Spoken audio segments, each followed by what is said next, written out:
everybody. My name is Nolan Babu. I'm the Indian Education Coordinator for Cibola County Schools, and welcome to our first travel summit that we are hosting. So I'm sweating because we're running around trying to make sure everything's good. And first time go around that we have this, make sure it's not perfect, but we'll get there. Thank you, leadership, for coming in. Wacom, Laguna, Department of Education, Laguna, and Acoma. This is Lee from the school board, superintendent, Mr. Weiner, and fellow staff members, my supervisors, directors, HR, business office. So we're going to get started. But before we get started, we'd like to open up the meeting with a prayer. And we have one of our carers instructor from Laguna Acoma High School, Mr. Martinez, to open up the prayer. So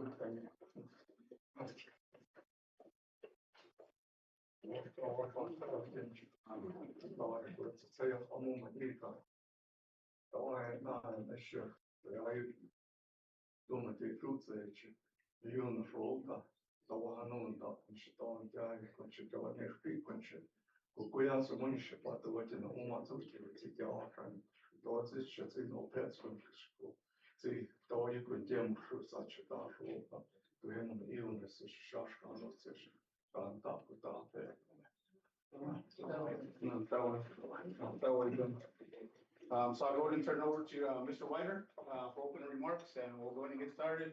I know we have a lot to cover, so if you could please silence your phones, put them on vibrate. I need to do mine because I heard mine, so that reminded me to put mine on vibrate. So if y'all could please do that, and thank you.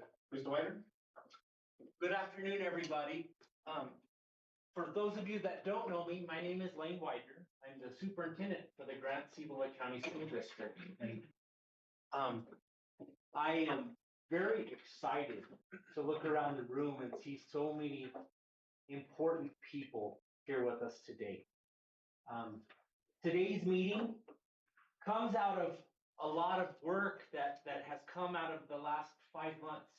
We've been talking about having meaningful tribal consultations and making sure that we were providing you all with the information that you needed about your children and what we're doing for your children and our children. They're our children too, and we want to make sure that we're providing you with the data and the information that you need to know about the services we're providing at Cibola County School District. Nolan and I are going to partner, and we're going to kind of run the meeting and be the MCs.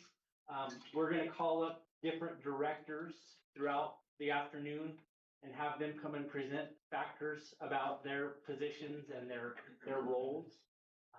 We just want to give you everything that that has come out of our pre-consultation meetings. We held pre-consultation meetings with the tribal leadership from the Pueblo of Acoma, the Pueblo of Laguna, and we had a consultation with the Department of Diné Education, and we're hoping that our friends and stakeholders from the Baka Pruitt chapter come and join us as well. We have a lot. There's a lot on the agenda. One thing that came out of our meeting with Laguna was that the request was that they would really like for the board members to be here. Unfortunately, we have we're going through a transition, and we're changing a couple of board positions. Today, President Francie Lee is here, and I did ask her to bring a welcome and bring greetings and on behalf of the school board. So, President Lee. Thank you, Mr. Weiner. I'm not as great speaking as Mr. Weiner is. I do have a couple of notes, but welcome. I am so honored to be standing up in front of you all today on behalf of the Cibola County School Board. It is my absolute honor to welcome you here, and so thankful to see familiar faces and new faces for me. We are so grateful for your time and your leadership and the collaboration that brings us together here today. This summit, as Mr. Widener said, was directly as a result of your pre-consultation and consultation meetings. And the goal today is to provide straightforward and clear, transparent updates on district data and academic programs, the federally funded services connected to all of our students.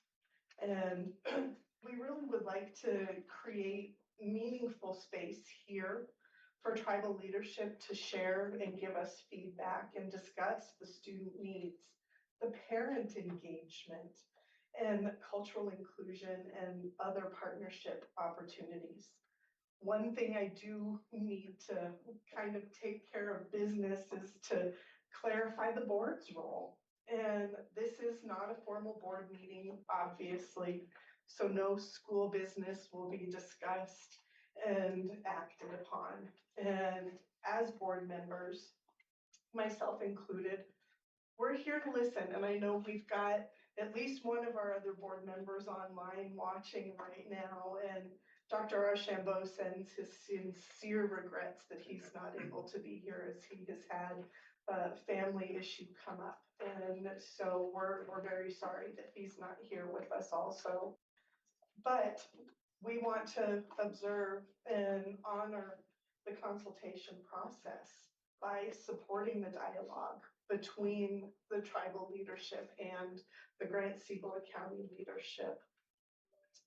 While we're not going to participate as the board actively in this, we would like to offer, if the time allows, maybe a couple of comments at the end of the meeting.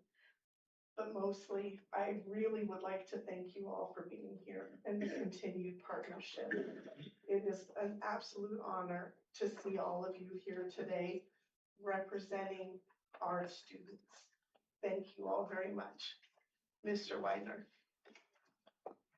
She's pretty articulate. She's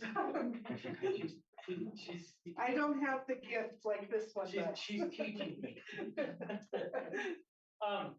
At this time, Mr. Valdo and I have talked. We want to know. We want you all to know who's in the room with, because you're here, and it's important that you're here. And so we want to go around the room and allow you the opportunity to introduce yourselves. Nolan, shall we start at the front table? Last man in, Governor Antonio. Okay, dames en heren, okay, dames en heren, hoppa. Met aan het zieken zijn ook in zo'n stier. Dat zijn de groepjes daar you junior matana. My name is Harry Antonio Jr. I'm the governor for the Pueblo of Laguna. One second, one. Arnell Concho, Tribal Secretary. No problem. Let's see, hope let's see, Croatia. Let's see, yeah, really, and then finish the another Papa scholarship team. Come see a Josh Nealon program. You guys all hope let's see Troyish. Good afternoon, everyone. I'm First Lieutenant Governor with Acoma Pueblo. It's great to see you all, and thank you for inviting us. Thank you.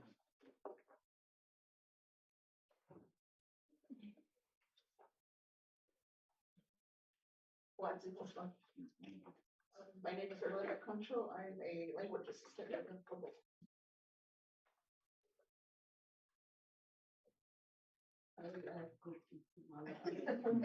And that's what's important, right? Good afternoon.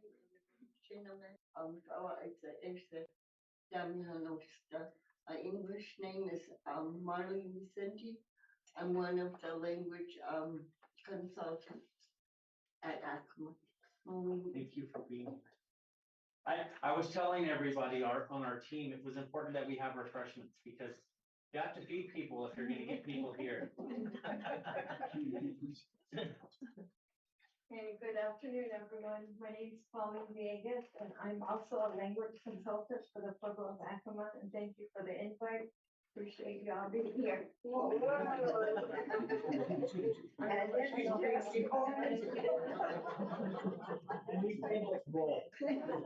much to drink.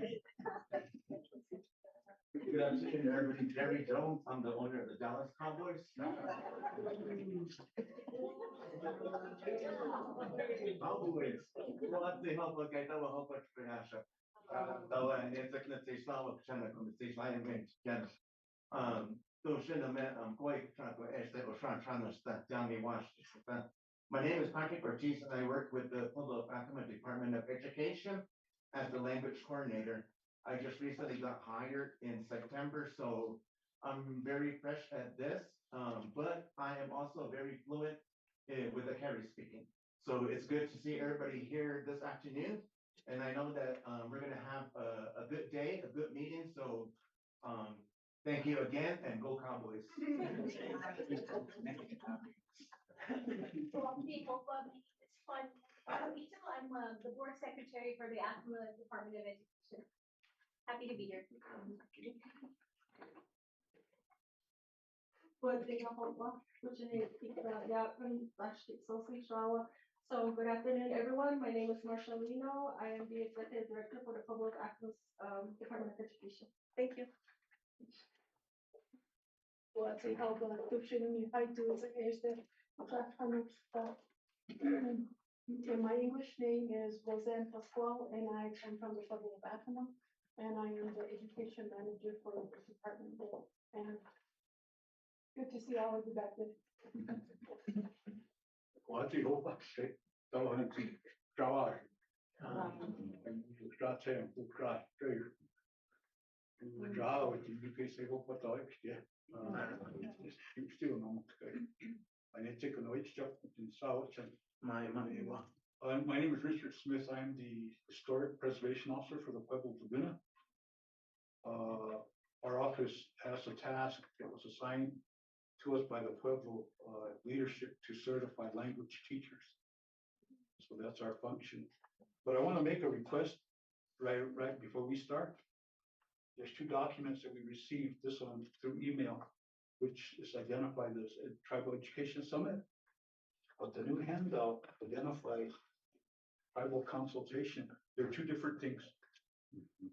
Consultation is a dialogue that's held with decision makers, those that have the ability to make those decisions. And I don't think many of us in this room have that authority to do so. So I would recommend we change the heading back to a tribal summit. So let's have the dialogue and try to help with everything that goes on within our school district based on their funding requirements and allocations. Thank you. Thank you.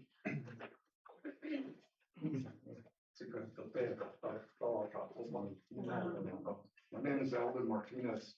I teach the Laguna Terrace language at Laguna Acoma. And this is my 12th year teaching at schools. I just started with Laguna this year. So thank you.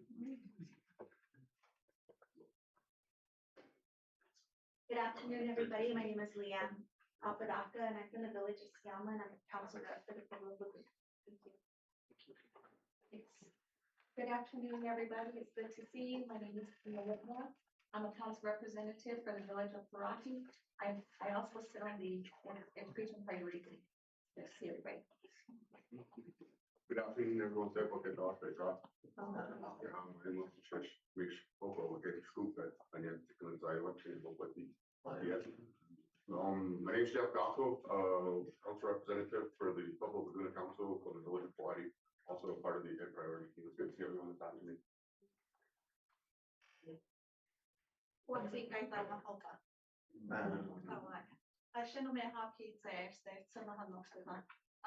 name is Tanya Lewis. I'm from the Pueblo of Acoma, and I'm here representing the private sector education, primarily St. Joseph's Mission School that serves both students from the Pueblo of Acoma as well as Laguna. So thank you for the invite. What do you have on state of the fashion detail? The shit on me, half of me, study is that you have a cook and you can lose the My English name is Albert Romero. I work with Alamitos Middle School. I'm a chemistry teacher over there. And I'm here to kind of pick up a little bit more pointers from you all. Thank you. Good afternoon, everyone. Guys, I'll help out.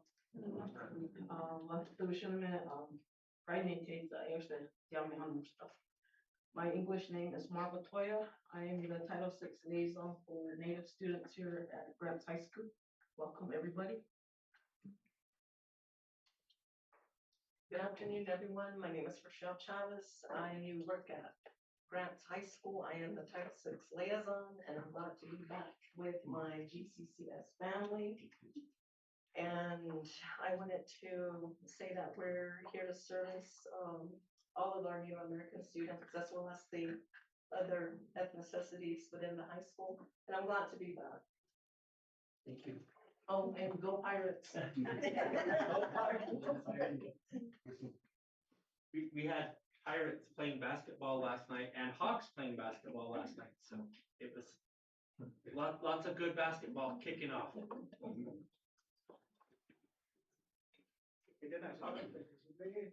My name is Joseph Powell, and I'm from the Federal Business. And my role today is coming from the Public Education Department, with the Indian Education Division, as the Native Language Specialist. And it's really, really good to put names and faces finally. And I'm glad to be here and good to see you all. Hello, everybody. My name is Damien Woods-Dickey. I manage the Indian Ed Division for PT. Luați că ai dau help us try to try shop. So I might say esta ku haya hanshta e ya ku chnish washli shta shnaya ki wait to witsa eka shnaya ku wait to my shwa eka. Good afternoon, tribal leaders. Thank you for being here and all the staff. My name is Katie Ann Manico. I'm the Assistant Secretary for the Indian Education Division for the state. From the Public Education Department, I do have my team member here. I serve under Secretary Mariana Padilla, who is the State Secretary for Public Education. I did want to, again, acknowledge all the partners in this room and acknowledge why the state is here. We are continuously learning and observing how tribal consultation and summits are working. There are requirements under the Indian Education Act, which is state statute that supports and protects our Native students across the state. And so we're here as observers so we can continue to support Superintendent Lane, Nolan, and all the team members here as we continue to provide services for our Native students. And on the other hand, we are here to support our tribal leaders in understanding what their asks are so we can continue to align the work. But the last thing I wanted to say is I'm alumna of Grants High School, class of 2005. So And we're glad that you put us on the map. People in Santa Fe know where Grants is now, right? G'day, I'm Renata. I work here at Grants Cibola Municipal as the admin assistant for the federal board. And you're a member of the IPAC. No. No? I go to the meeting, but. She goes to the meetings. She goes to the meetings. I'm trying to get me working on it. Hi, everybody. Welcome today. I'm glad you all made it. My name is Trish Garcia. I am the outreach coordinator and our SIS coordinator for the district. And I see some familiar faces. Katie Ann was a student many years ago. There, and she was there. So welcome, everybody. Yeah, I was a student when she was. When Ms. Garcia says that she's the SIS coordinator, that's our student information system. And that's where we have all of our data. And so she's kind of the keeper of all the information. And works to get kids here. Good afternoon, my name is Jackie Jones. I am the Director of Human Resources and I oversee CTV and student information and state reporting. Good afternoon, everyone. I'm Jennifer Griego. I am the Director of Instruction and I also oversee data and assessment.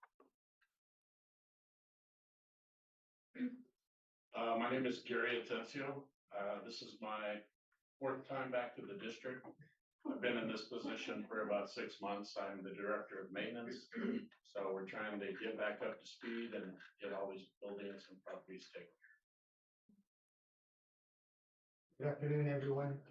I'm Delton Martin. I'm the director for federal programs and community engagement. Dr. Martin's also one of our principals. My name is Cooper Jones. I'm the director of finance. I also support the technology department. Good afternoon, Larry Chavez, Director of Special Education, District Athletic Director, and also oversee nursing. Hello, everybody. I'm Steve Brown. I'm the online learning coordinator for the district. I also help Trish with the SIS area as well. And as far as the Pirates go, I'm the head football coach here, graduate from Grants High School in 1989. So go Pirates, and also go Cowboys. Yeah.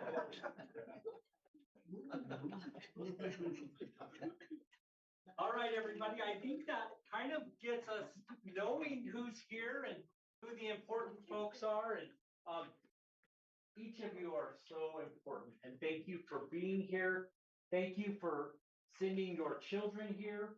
Thank you for being alumni from our community and our schools. It is my honor to host you this afternoon.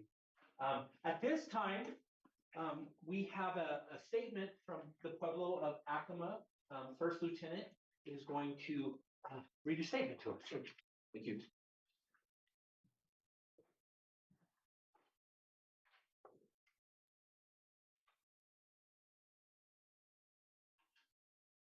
Good afternoon again, with everyone. Memory's kind of running kind of weird as we come toward the end of the year. Seeing a lot of things happening on the tribe as far as possible leadership change coming here in December. So I don't even know if I said my name earlier, but I'm Lauren Aragon. I'm First Lieutenant Governor with Acoma Pueblo.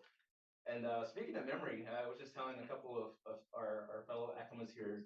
I remember this classroom. I had physical science here. The teacher who went by Mr. Cunningham. When this used to be the science building here in Grants, and I'm alumni of 98.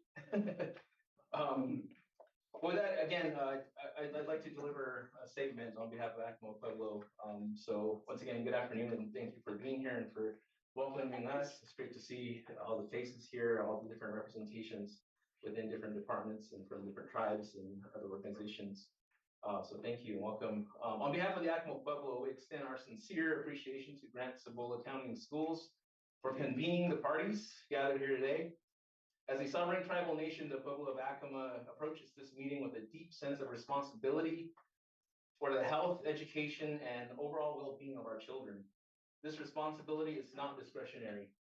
It is rooted in our inherent sovereignty, affirmed by federal law and reinforced by the Yazzie Martinez decision, which clearly recognize that Native students across New Mexico have not been afforded the educational opportunities to which they are legally entitled. As we review today's proposed agenda, it is our duty to assess it carefully in relation to the requirements established by the New Mexico Department of Education, Public Education Department for formal government-to-government tribal consultation. Genuine consultation requires early collaboration on agenda development, shared decision-making pathways, and the provision of tribal-specific student outcomes, including disaggregated data for Acoma students across all grade levels. Consultation is not an informal informational update. It is a structured government-to-government exchange guided by the 11 best practices outlined by the state. Our preliminary review suggests that today's agenda functions primarily as an information sharing summit. We only received the agenda a few days ago, limiting our ability to determine whether it aligns with our priorities. There are several items that require further clarification and additional time for meaningful discussion. Of particular concern is the absence of Acoma-specific academic, attendance, and programmatic data, information that is essential to meaningful consultation and to evaluating whether current district efforts are effectively supporting our children. We also know that participation of individuals and groups who are not governmental representatives, which indicates that today's gathering may not constitute a full government-to-government consultation as defined by state requirements. While we greatly value the presence of our partners, educators, formal consultation necessitates a different structure, one grounded in sovereignty, confidentiality, and the direct engagement of elected tribal officials and designated officials. For these reasons, it is important that we take time to, at the outset of today's meeting, to discuss the agenda openly and collectively, determine whether the Pueblo of Acoma and the tribes present agree with the intended sequence, scope, and purpose of the proceedings. Some topics may be appropriate to address today, while others may need to be reserved for dedicated consultation sessions that fully align with state expectations and best practices. Looking ahead, the next steps following this summit are of great importance. The Pueblo of Acoma remains committed to engaging in the consultation process that is respectful, substantive, and consistent with legal requirements. We are not a stakeholder group. We are a sovereign government seeking to collaborate effectively with GCCS to ensure that Acoma children receive the education they deserve, academically rigorous, culturally grounded, and fully supportive of their future contributions to our Pueblo and to the world. We appreciate the opportunity to be here, and we look forward to the constructive dialogue today, as well as charting a clear path forward for the formal consultations that must follow. And with that, again, I'd like to address that, yes, the agenda was changed from a former copy that was sent out as it was addressed by Laguna here. So we'd like to address that and see that we make that change to show that this is the educational summit and not a consultation. Thank you. Noted, and we will definitely make that change. I do want to speak for just a moment, and this is the first meeting. This is the first gathering of all of us, right? And so out of our pre-consultation meetings, it was suggested that we all come together. And so I agree. This is an education summit. We're here to share information. We did invite employees and Title VI people and our principals. I think some of them are online. And so, correct, this is not the formal government to government conversation. And the information that we provide will be discreetly provided. So we have packets for folks from Acoma. We have packets for folks from Laguna, packets for our Dene folks. And so, so we'll be keeping that, and you'll be getting it. There's a whole lot of information that's coming that was requested from the pre-consultation meetings. So at this time, I'm gonna call up a few of my employees, GCCS employees. I am going to have Mrs. Garcia come forward, and she's going to talk about our attendance data. Mrs. Jones is going to come and talk about the human resources demographics and our employees in the district. Mr. Chavez is going to come forward and talk about our special education students and numbers. And Mrs. Griego is going to come forward and talk about education and some of our data and information. So Mrs. Garcia.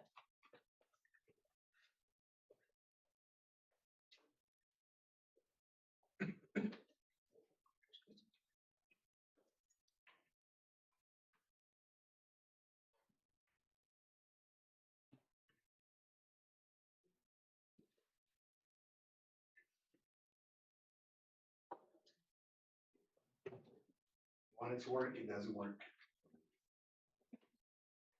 There you go. You've got some. I think.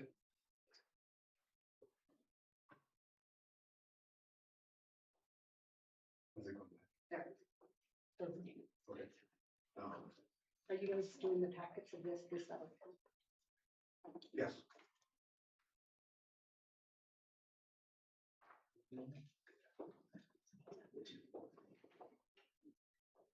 So This is for Acoma. This is for Laguna.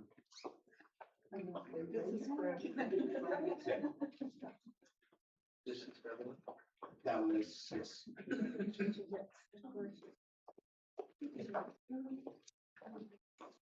Yes, thank you.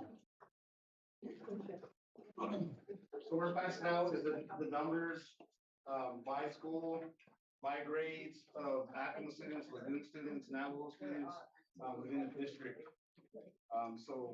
We're given specifically just to Acoma Department of Education, Acoma Department of Leadership for your students. Laguna, we're giving you specifically your numbers for your students, so on. Okay, and then the other person or the other page that you're receiving is a list of how many other tribes and nations of students that we have within the district. I know that was requested by some education departments of who was all in our district, how many natives were in our district, where did they come from? We have some from as far as Alaska that are in our district.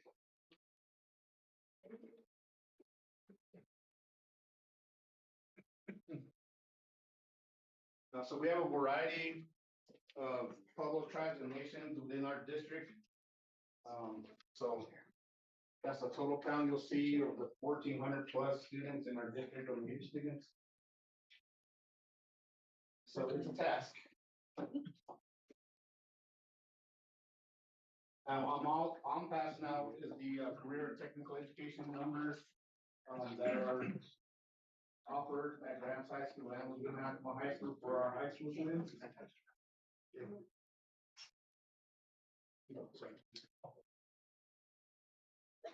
can look at that and what we offer, what the count is by Acoma, Laguna, how many enrolled in each program.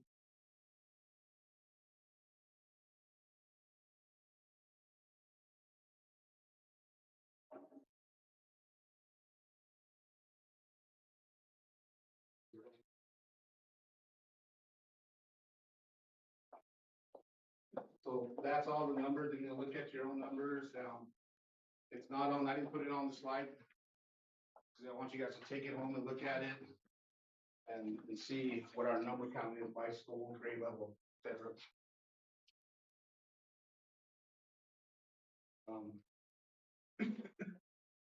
Maybe from Baca chapter. Let's see. Okay. So I agree, all the information that we share is specific to your tribe or your Pueblo. We're not sharing this publicly with anybody else. It's just for your Department of Education and your team. And just real quickly, we do have student services dialogue meetings monthly with Laguna, Acoma, and Baca chapter. So basically, all the information that is shared today is shared on a monthly basis with the Department of Education. So nothing is new, shouldn't be new to Department of Education staff members.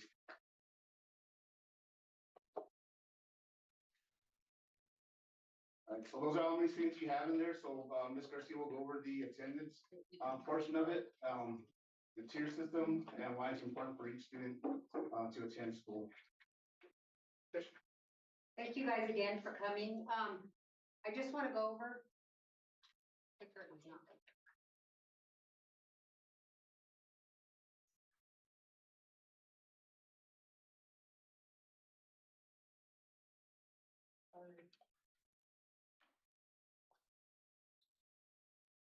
So in 2019, the compulsory school attendance law changed over to the Attendance for Success Act.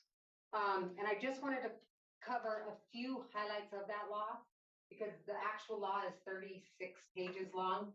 So it gets really monotonous to read.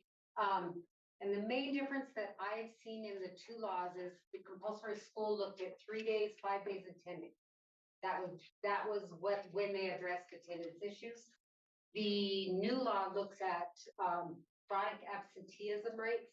That is anything 10% or more based on the days that the students enroll. So if they miss 10% or more of time missed from school, So just to give you kind of an idea, any student as of the 80th day, which was Monday, that has missed 4 days or more is considered chronically absent, that those students need to be addressed. And all, the way the law is written, that all absences are considered lost instruction.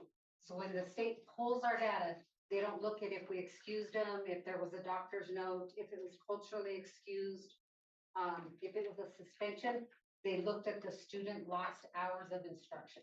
And that's how they want us to intervene with that lost instruction. Couple of things that they require of us are that all the schools must have a system to tier their students with guidelines of intervention strategies. The goals are prevention and supporting students. And of course, the very last worst case scenario, if everything has failed and we can't get any changes or any support, it's written into the law that we have to do a juvenile probation referral.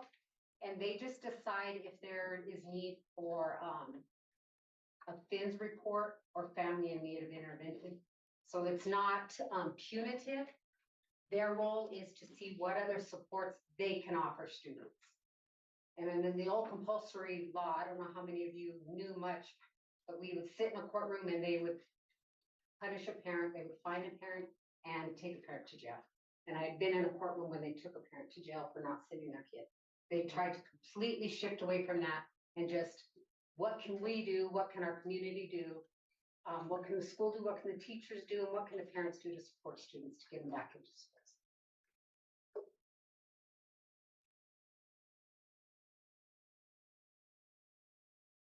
So this is our tiering system that we have for Grand Cibola County Schools. You can see a tier 1. This is where we would love to see all of our students. Unfortunately, they're not all in tier 1s. This is less than 5% of classes missed for any reason. The only exception in that law is school sponsored. So if they're on a field trip playing basketball, they those are not calculated into the tiering system. Tier 2 is they missed more than 5%, but less than 10% of their time, again, for any reason. And on this side are the interventions that we have put in place. Making phone calls home, promoting good attendance, rewarding students for good attendance. We send appreciation letters home, just thanking the parents for getting their kids to school, for supporting us. Tier 2, we start with letters home, notifying the parent, and that actually was a suggestion at one of our tribal consultations, that they would like their students notified sooner.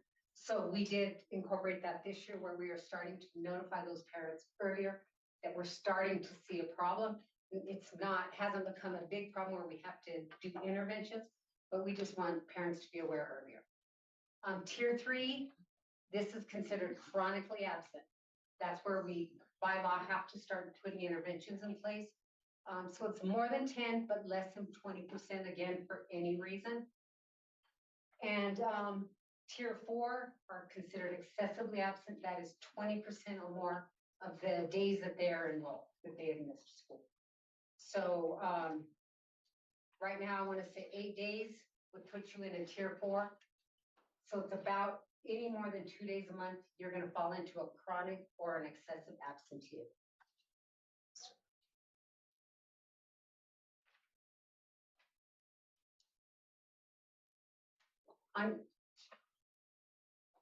Here on the right, you can see where our sites are sitting. This is school-wide, this is Native American students. This is the percent in attendance. So you will see where each school lies right now, and our total district-wide is 89. And I pulled this data as of the 80th day.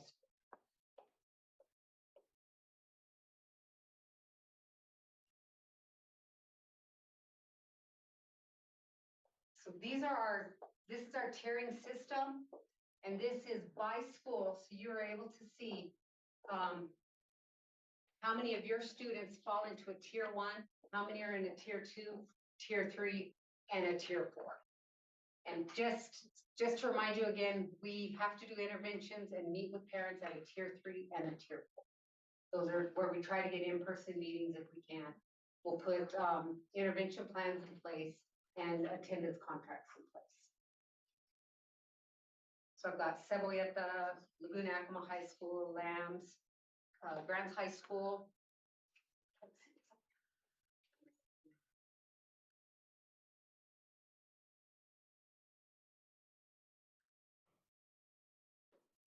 Very touchy.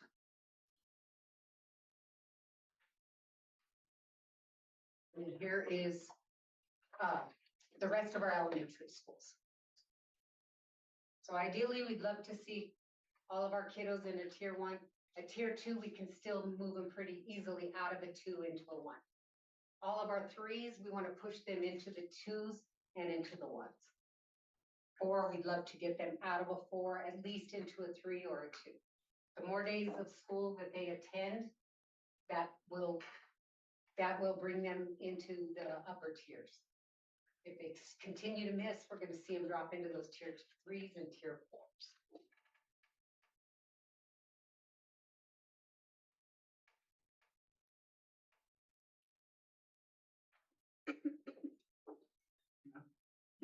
Now, a real quick question, Yes. sorry to interrupt, but do you have the numbers for Cibola Elementary School? I do, and they fell onto the other one that we just did. They didn't quite fit. They're at the top right here.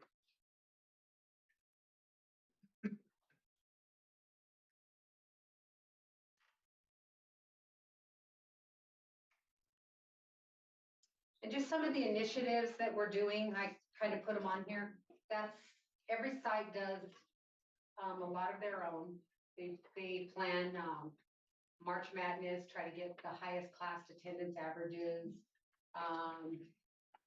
Donuts for students that come in, mystery prize days. They do their own initiatives, but district-wide, we just started this year and we aligned with the PED where they did Be Here New Mexico Days. They did one day in September because September is Attendance Awareness Month. But we decided we were going to do 4 this year and we're calling them Be Here GCCS Days. We submitted our state required individualized attendance plans for each school. And we've really tried to gear those last year and this year towards that school itself, as opposed to district-wide. Because what we can do at the high school is not going to work in elementary. High schoolers do not care if they get a little fidget spinner, you know? So each school is writing their own and we're trying to gear them towards their age group. Yes, sir. Just a quick question. Again, thank you for the information. So you mentioned that when an individual or a kid reaches tier 3, intervention begins, you reach out to the parents. So the follow-up question to that is, what data have you collected to show why the student isn't attending school? Is it, because it could be various reasons why. Yes. And with that, when we start intervention, do we then point them into the direction of whatever they need, social services or anything of that matter? So part of the very early steps are finding out root cause. And that starts when our tier 1, every time a child's home, we have staff that is trying to make those phone calls. They document like the reason that they're getting on the phone. That's our first step.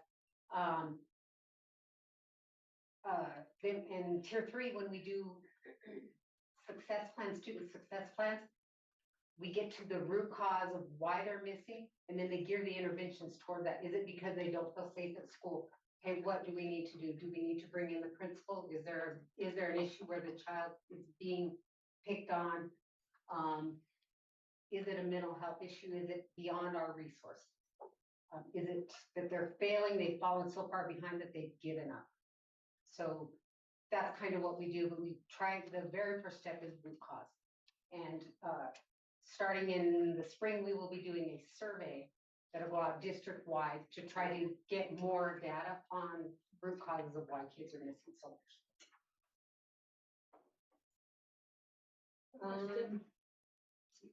Trish, I have a question. So when do you get the tribes involved? So when do you contact the tribal education department or tribal administration? So if our students are not attending, we always say it stems from home. So knowing that these are our children, then when do you get the tribes involved so that we're able to ensure that our children are safe or the families have the resources that they need for their children to continue to be in school? So in the past, that wasn't done until they were in a tier 4, realized there needs to be earlier intervention than a tier 4. And we were kind of like last ditch effort. What can we do? Can we reach out to the tribe?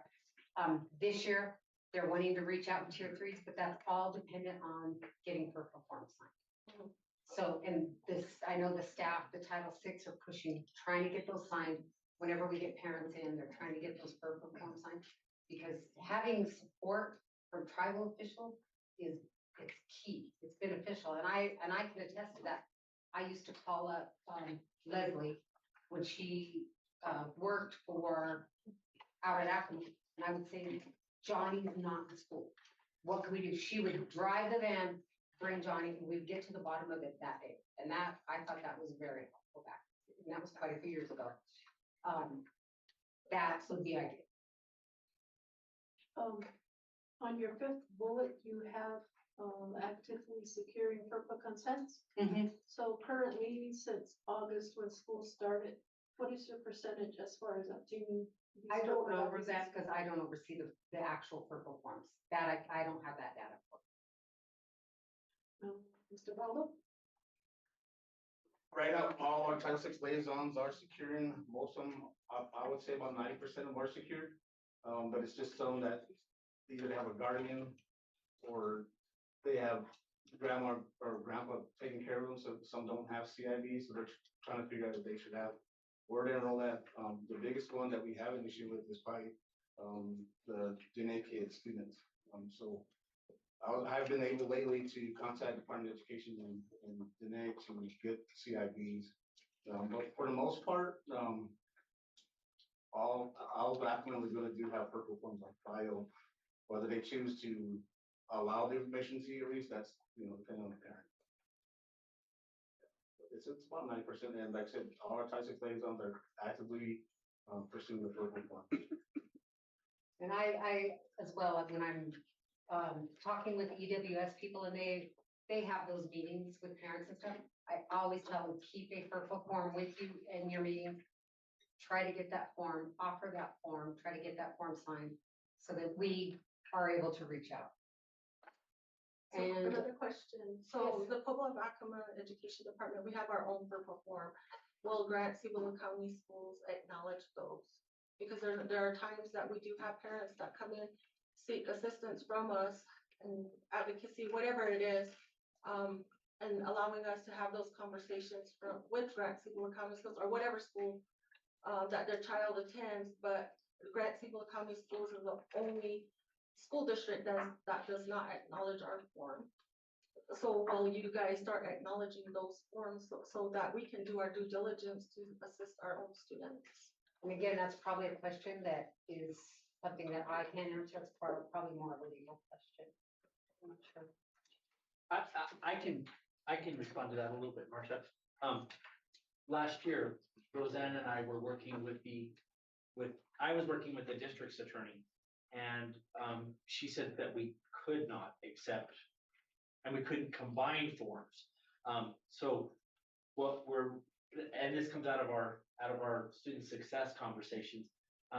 We are actively trying to get the Title VI folks to get our form completed for the kids that you guys have. So Nolan says there's about 10% that we don't have purple forms. We're trying to get those. We're trying to get those so that way you can get that information. But then again, it was just stated that it's up to the parent if they need our assistance, and you guys are the only ones with the purple forms. So how can we as tribes come in and assist our students if we don't have those forms? Well, when I contact you, it's because this parent allowed us to share the information with your department. If they do not allow us to share it, they check the box, I do not wish to share information, then we don't contact. And that's, you know, the confidentiality that we share with the parent. So then what I'm saying is sometimes, yes, the parent will say, no, we don't want, assistance from the tribe, but they come to us. And then they sign that document and say, yes, we do. So then again, how are we gonna work together to overcome? You're saying Because now your you're, document, right? The Acoma for performance? yeah, so what I'm saying is they check, no, we don't want Acoma to represent us, but they feel like they're uncomfortable working with the school district. They come for us for assistance. We have our own FERPA form. So then again, you guys are gonna come back and say, I'm sorry, but this is what we have on file. We cannot help you, but yet they sign our FERPA form saying, we need you to advocate on our behalf for our child. So then again, how are we gonna work together to fix that issue? I think we should talk about that in our student success. And if there are kids that you guys have purple forms on that they said for us not to, then we could reach out to them and say, you know, hey, you signed the Acoma purple form. And so, you know, do you want us to reach out to them or not? And the reason why I'm asking now, because as I look at the attendance rate and I see a lot of our Acoma students already in tier 3 and 4, that's way too late. We have a lot of students that are already failing and some that have been expelled that we don't even know about. And again, we're failing those students and especially those that are ready to graduate. And so, you know, that's our ultimate goal is to get every student to graduate based upon your vision and mission here at GCCS. And so right now, to me, tier 3 and 4, that's too late. We should already be contacted like tier 1, like in previous years when at that time, the attendance act said 3 days. And it worked well when we worked with GCCS, when the tribal ed departments were notified at 3 days. And we were able to intervene at that point, and we had our administrators involved as well, you know, and then we were able to get those students back on track. So Just a quick, I'm sorry, Marva had her hand up for a minute. I'd like to make a recommendation that the purple form, because it's having to be filled out every school year, that it be included as part of the packet for school orientation. That way we're not going around chasing down all the students, because when we do give them out to the students, they don't ever come back. So that makes it more difficult. That'll probably be a suggestion for the principals to include those in their beginning. Yeah. just another recommendation, include this part of the discussion in the consultation process for all 3 tribes. So that way we're not stuck on this and we can move forward. Understanding Acuma's concern because, you know, of course, we have the same concern with index numbers, so.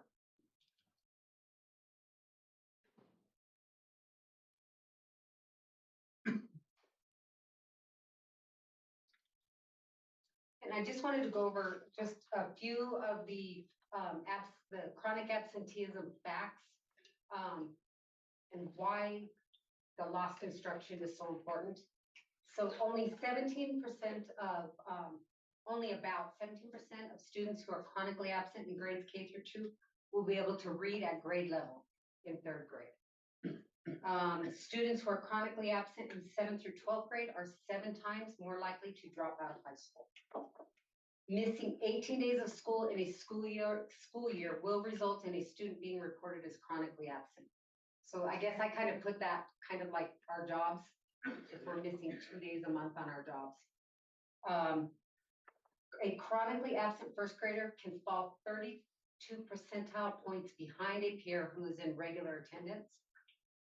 Standardized test results show that chronically absent students score 10 to 18 points lower on average in their reading and their math scores.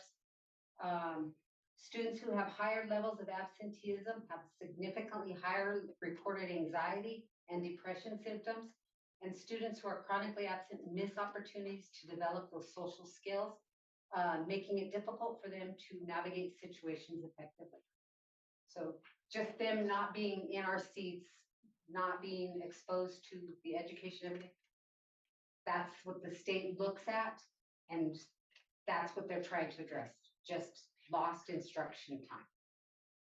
So, and I also want to address something else. I know the state looks at it that all absences are considered, lost instruction, but we always will take into consideration if we have a student in the hospital. If we have, our cultural events, if they're documented, they are not going to go and file our bottom level CYFD or JPPO. When we have documentation, that's why we ask for that documentation. And that also can be documentation for us as to why we did not intervene. If they were gone for a documented cultural event and it put them into a tier, you know, what can we do to help that? Maybe them missing other days need to be avoided. If it's not for like them being sick but you know, or student that goes on vacation. If we look at it, they were on vacation as opposed to maybe a cultural event, we take those into consideration. So I don't want it to make it look like we don't look at each individual student, and we do. Anything else I can help with? Any questions? Yes. Jeanette, just a question on the couple of slides previous to the percentages. Uh-huh. How is that calculated? It's based on the number of days enrolled and the number of days missed. So the year goes on, by the 180th day, a student could miss 17 days and still be not chronically absent. But we're at day 80, and if you've missed 18 days, you were probably at 40% of absence. You would be in the excessive range. So we actually, in our student information system, we have a module that we built that tracks this every single day and it updates every night. So it'll add a day, and then if the student missed, and it will tier our students for us automatically. So every day we know where those students are. Yes, sir. We want to be able to communicate and not go back during when COVID was happening.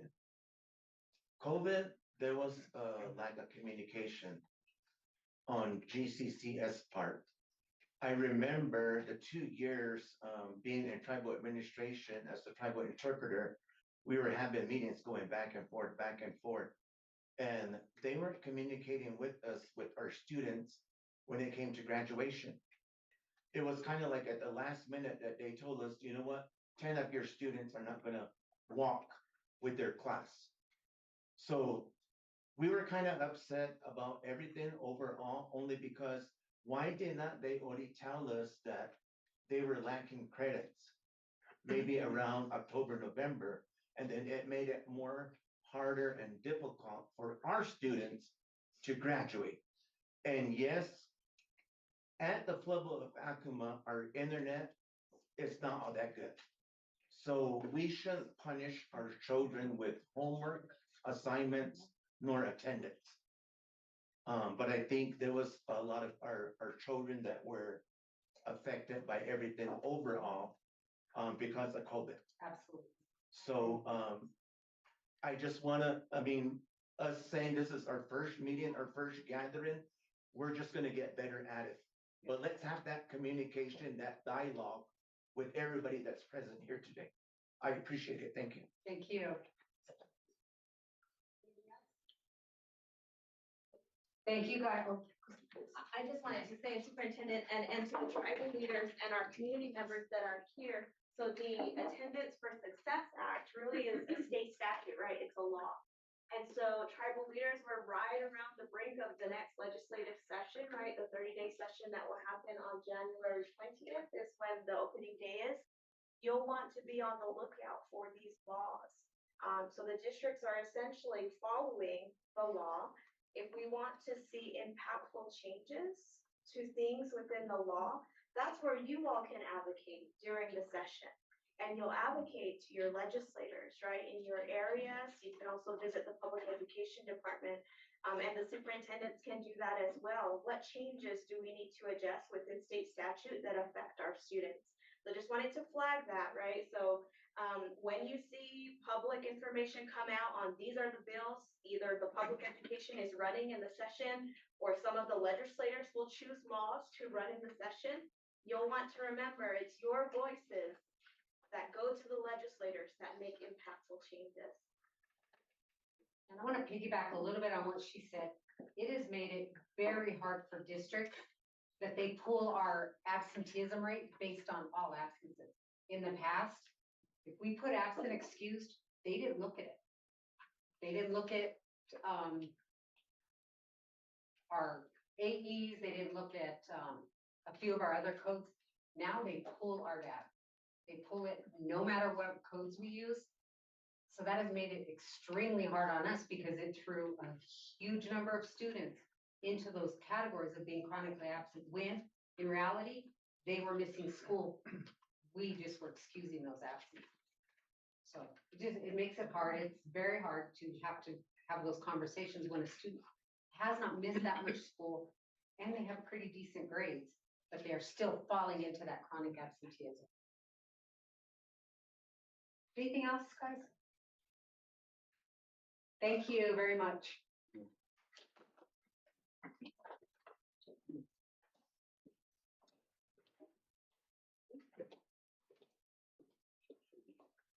Good afternoon again.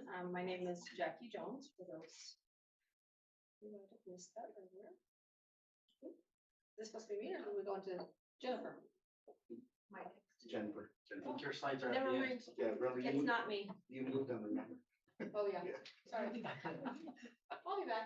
I'll let Jennifer talk for a bit. I think Okay. that's the first one. It might not be. Might have gone too far. So, sorry. We're going to send these slides to everyone, so you'll have them. The next part, we're gonna go over just briefly academic data. I've included some end of year slides, but we will give handouts for beginning of year data to our specific tribes. And then we'll identify some progress and focus areas. We'll talk briefly about the graduation rates and then a brief little update on special education and gifted. So before I begin, I wanted to make you aware of all the assessments that are captured by PED. For our kindergarten through 2, last year it was iStation. This year it changed over to Amira. And that is our indicators of student progress. So what we capture and report for our kindergarten through 2nd graders is their measures of how are they becoming masters of their reading, their math, and their English language development. With that data that we have reported to us, we monitor that beginning of the year, middle of the year, end of the year, and we try to keep those students on track. This is our area where if we have learning gaps here, this is where we should be focusing most of our attention to, our students that are acquiring all of these skills. This is very big right here. And then for our grades 3 to 8, we do IMASA, that's interim measures of student success achievement. We do that beginning of year, middle of year, and end of year. Again, that is an interim assessment. What that does is beginning of year data will give us just a quick little snapshot of how our students are doing with the skills that they have, that they carried over from prior years. And then we measure it again, middle of year. Our goal is to make sure from beginning of year to middle of year, we are showing growth. And then the end of the year, to make sure again, beginning of year, middle of year, end of year, we are on track, that we are showing growth, that we are assessing our skills for mastery. At the end of the year, we do New Mexico measures of student success. That is the state test. That is the big capture where the state will say, are your students performing at a mastery level? Okay. Within that measures of student success, some of our students, it should be hopefully one percentage of our student population, they will take dynamic learning maps. Those it's an alternative assessment for students with significant cognitive disabilities.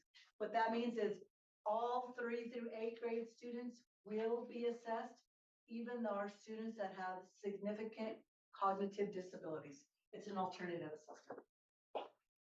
And then our students take New Mexico ASR, that's the assessment of science readiness.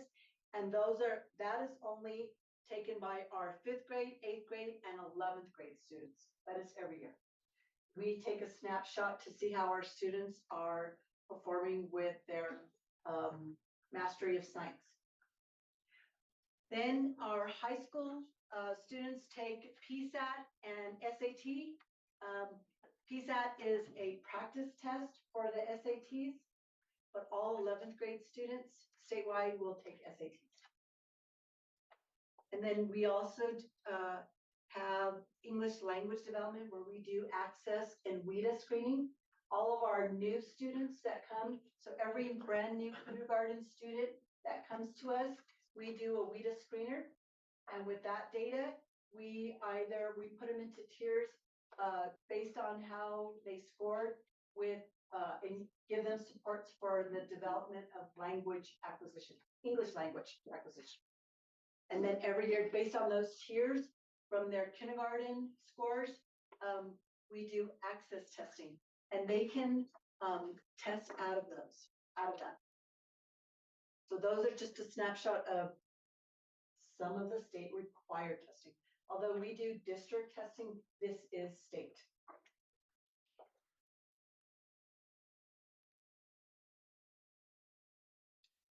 Okay, so this is just a quick little snapshot of our New Mexico State Proficiency Summary for our ethnicities in ELA assessment.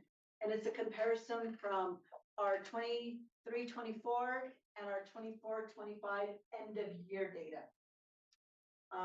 You will see our American Indian population, and this is not disaggregated. It has all of our American Indian population together. All of our Caucasian students are Hispanic and other ethnicities.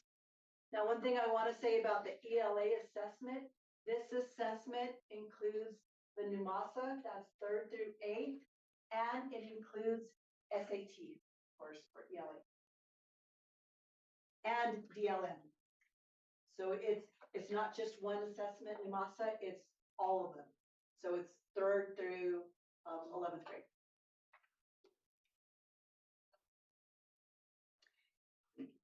And you will see that we have some growth and we have some declines, but we are working on that within our district with our MLSS processes at each school site.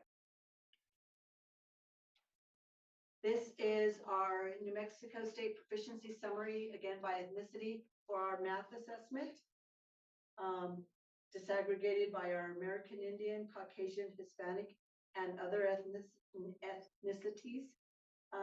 Again, this includes DLM, NUMASA, and SAT scores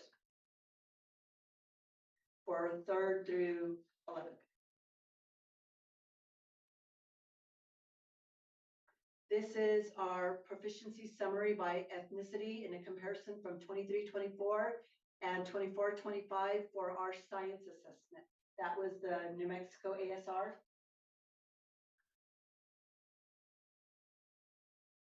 And you will get copies of this. And then I also have broken down for tribal. This is just a brief snapshot. It'll go over in detail. Yeah, I think it would be a lot more meaningful if you added how many students we were looking at, 20% of what, 100, 1,000, because right now it's just numbers. Yeah, like I said, this is just an end of year. It's just a quick little snapshot. I have, I forgot to introduce a very important person. As I mentioned that I also oversee data and assessment, and I have Marissa Corley in the back. She is going to hand out bigger packets that have more in-depth information. I don't think we necessarily put the number of students, but I would like to mention that in one of our slides, they'll mention newmexicovistas.org.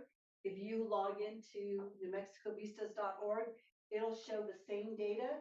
It'll give you the percentage, and if you hover over it, it'll specifically tell you that this is 18 students. This is 25 students. It'll give you specific numbers. It's on newmexicovistas.org. Jen, Yes. in your graph, the one before it in the yellow, Science. when you say all others, who do you mean? all Other others? ethnicities that are not American Indian, Caucasian, or Hispanic. Example. That could be our Asian population. It could be our African American, anything that's not in those two categories.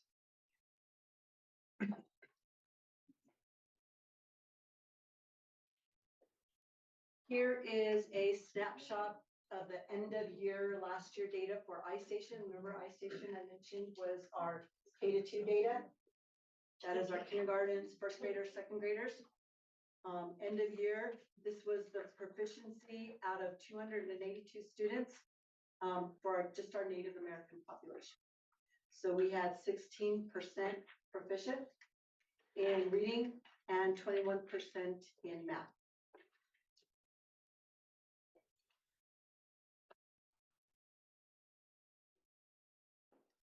Here's our 24-25 end of year IMASA. That's the interim assessment proficiency summary for our Native American students. We had 25% proficient out of 592 students in reading, 23% proficient language usage, and 20% proficient in math.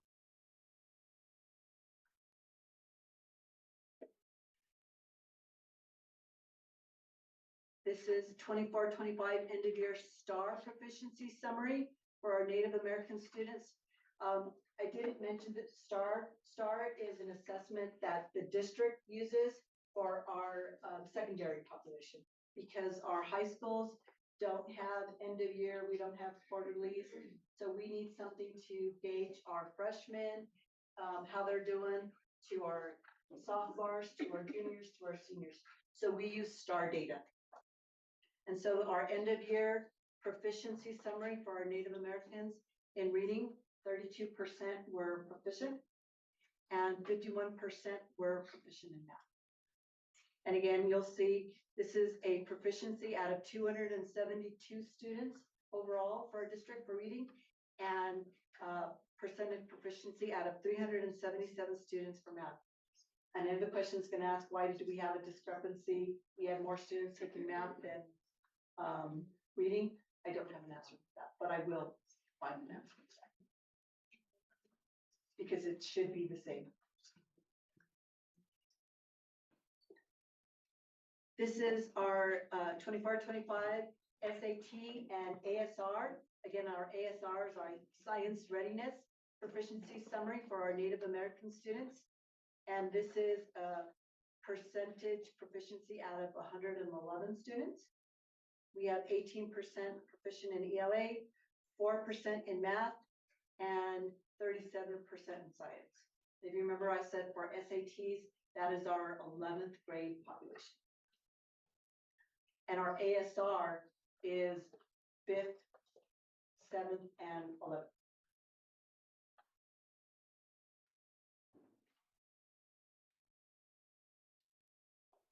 This here is a graduation snapshot. Again, this I pulled from newmexicovistas.org. It is public information, and it gives a graduation growth.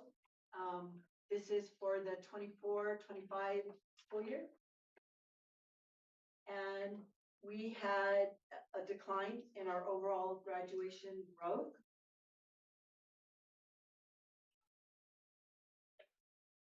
And then this graph here, you will see a comparison with New Mexico and grants, how we compare. And down here again, you'll get a copy of the slide.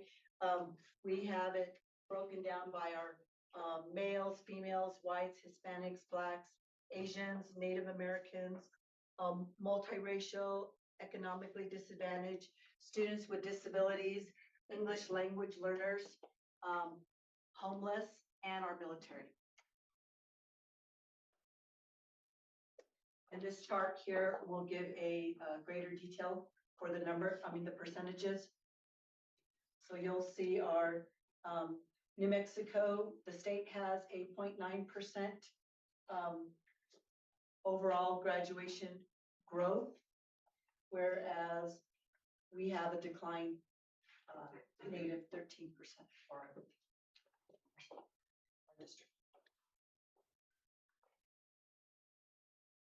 And I should have mentioned this.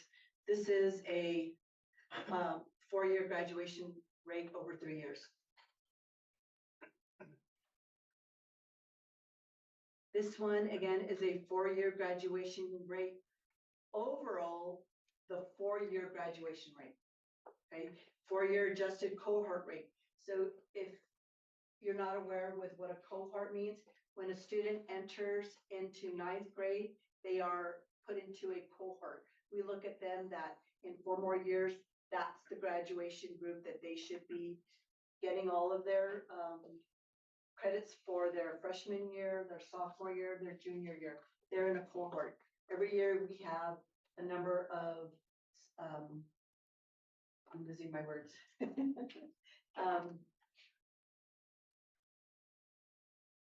It'll come back to me. I'm more of an elementary, so when I talk, I don't talk the secondary language as well as I do the elementary. But you'll see, again, it's a New Mexico comparison and our Grand Cibola County schools. Again, it's broken down by all males, females, whites, Hispanics, Blacks, Asians, Native Americans, multiracial, economically disadvantaged, not economically disadvantaged, students with disabilities, English language learners, homeless, and military. So overall, we've had a 70.6% overall 4-year graduation rate. You will see that our Native American population for the state, they have 73.7%. Our district has a 68.7% 4-year. Again, this information is public information. It can be found on newmexicovisas.org.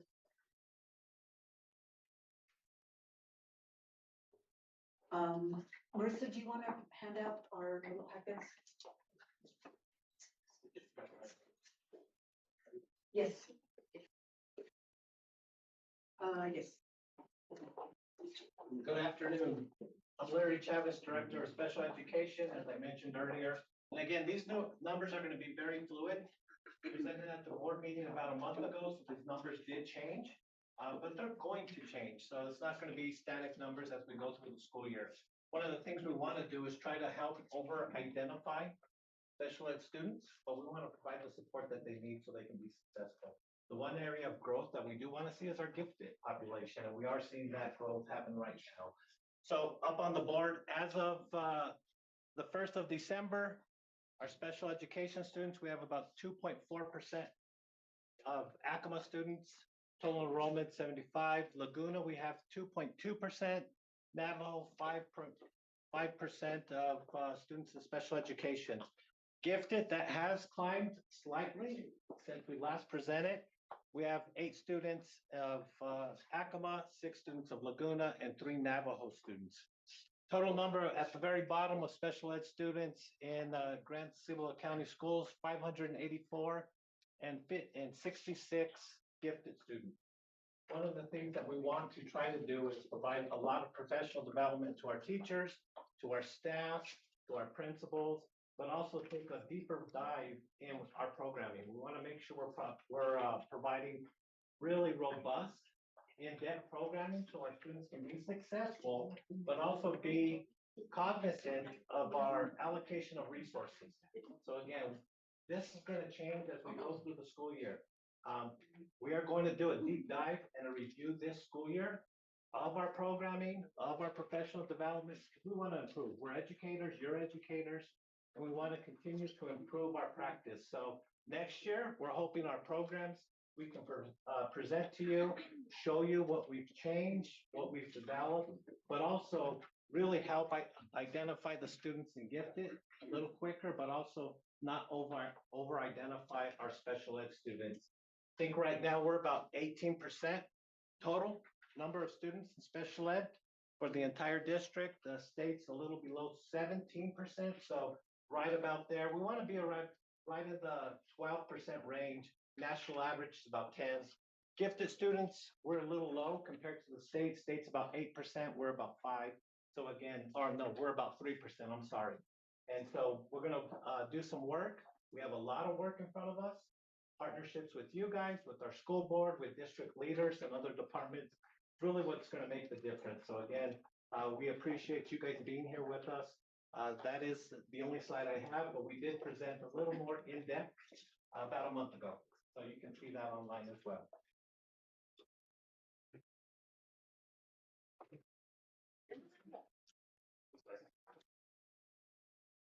So I just wanted to give you some information on who we have as employees with Cibola County Schools. So our total employee count is 505. And then it is broken down. You can see the administrators, the certified, our certified EAs are classified, and our bus drivers.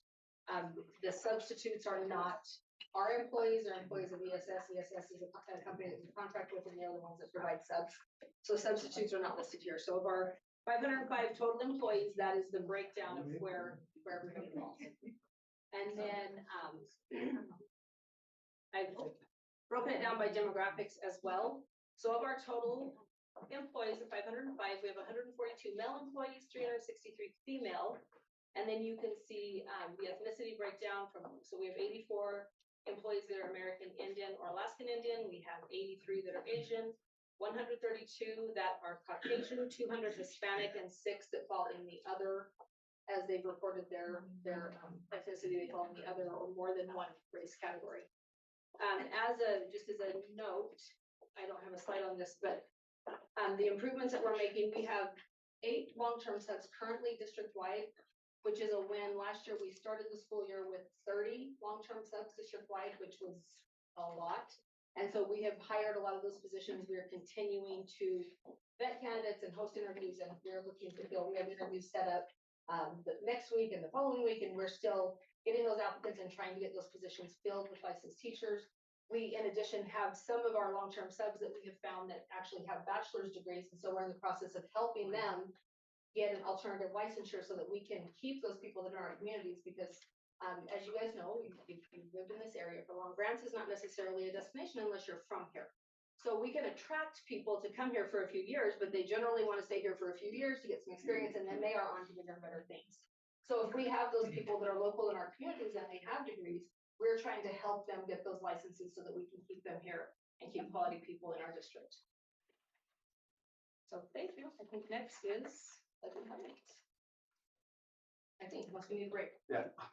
All right, who needs a break? I need a break. I need to wake up. All right, so we're taking a 10-minute break. There's refreshments out in the hallway. The restrooms are located right down the hallway. So we're going to break for 10 minutes, and we'll report back at 3:51. Break, go.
if you're hearing my voice for the first time, it was a bunch of dumb jokes, nothing important.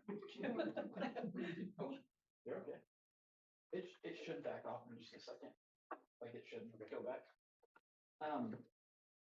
So impact aid has always been a federal fund.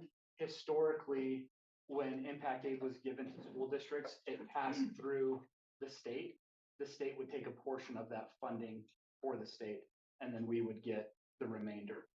That no longer occurs. It now goes directly from the impact aid office to us. It's very unique, and it's used to supplant funding for lost local revenue.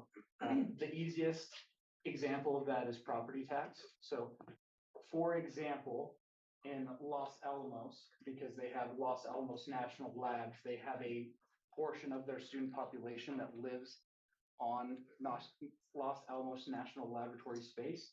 Because they are not paying property tax, the federal government gives them impact aid to make up for the loss in their tax base.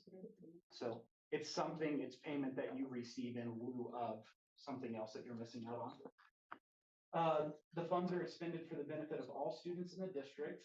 Impact aid goes into the district's general operating fund, may be used as the local school district decides, and may be used for any legal purpose under state law. So I am the chief procurement officer for Cibola County Schools. If I mismanage impact aid, I lose my job and go to prison. That's kind of how that goes. So we have laws that we're subject to that if I try to spend money on something that I legally can't do, that money doesn't get spent. So this is the history of impact aid as it pertains to Cibola County Schools. So one thing that I wanted to point out that goes back to that first point with the state rate off, is right here is the first year that the state wasn't taking a rate off. You'll notice that if you look at the budgeted amount and the actual amount, they're not the same. And if you look in column 3, the actual amount, you can see that these amounts are greater until the asterisk, and then they drop down. So I'm going to give you a quick breakdown. When Dr. Martin does the impact aid application, he gets a count of all the students that are living on federally impacted land. He then sends that up and they say, cool, for 25-26, the total amount that you can get in impact aid is 3.8 million. In order for us to receive that money, the impact aid office has to go to Congress, and an act of Congress is what gives us that funding. So it's kind of a terrible situation. It's the game that we play because we don't want to be pessimistic and say, only give us 1.8. We're going to say, we're ready to receive 3.8. Give us as much as you can. So impact aid has never been fully funded.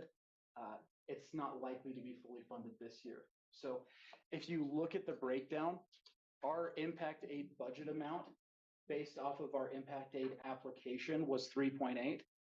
Year to date, we've gotten 900,000.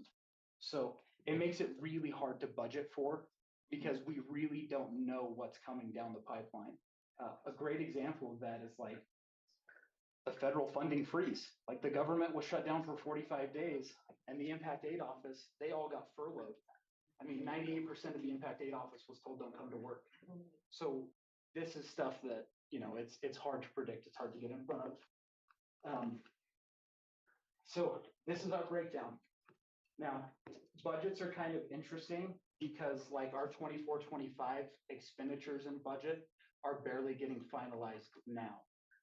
The best way to think about it is like your personal checking account. You all show up and you work a 40-hour week and then you get paid and then you pay rent and you pay utilities and you fill your truck up with gas and you have to get groceries. So then you expend. Well, then 2 weeks later you get paid again and then you kind of rinse, wash, and repeat. So this doesn't necessarily mean like we got this money in the bank all at once. We have it at our discretion.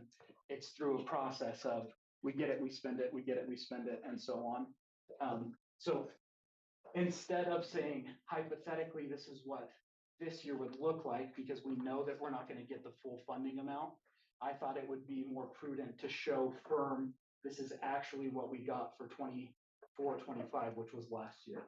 So Impact aid comes in 3 separate buckets. There's impact aid special education, which is just a little sliver, and then impact aid Indian education. So this is last year's impact aid expenses. As you can see, the orange and the blue pieces of the pie are our largest. That's salaries and benefits for our employees. We also have the purchase professional and technical services. So this might be something like professional development, training, that kind of things for our teachers.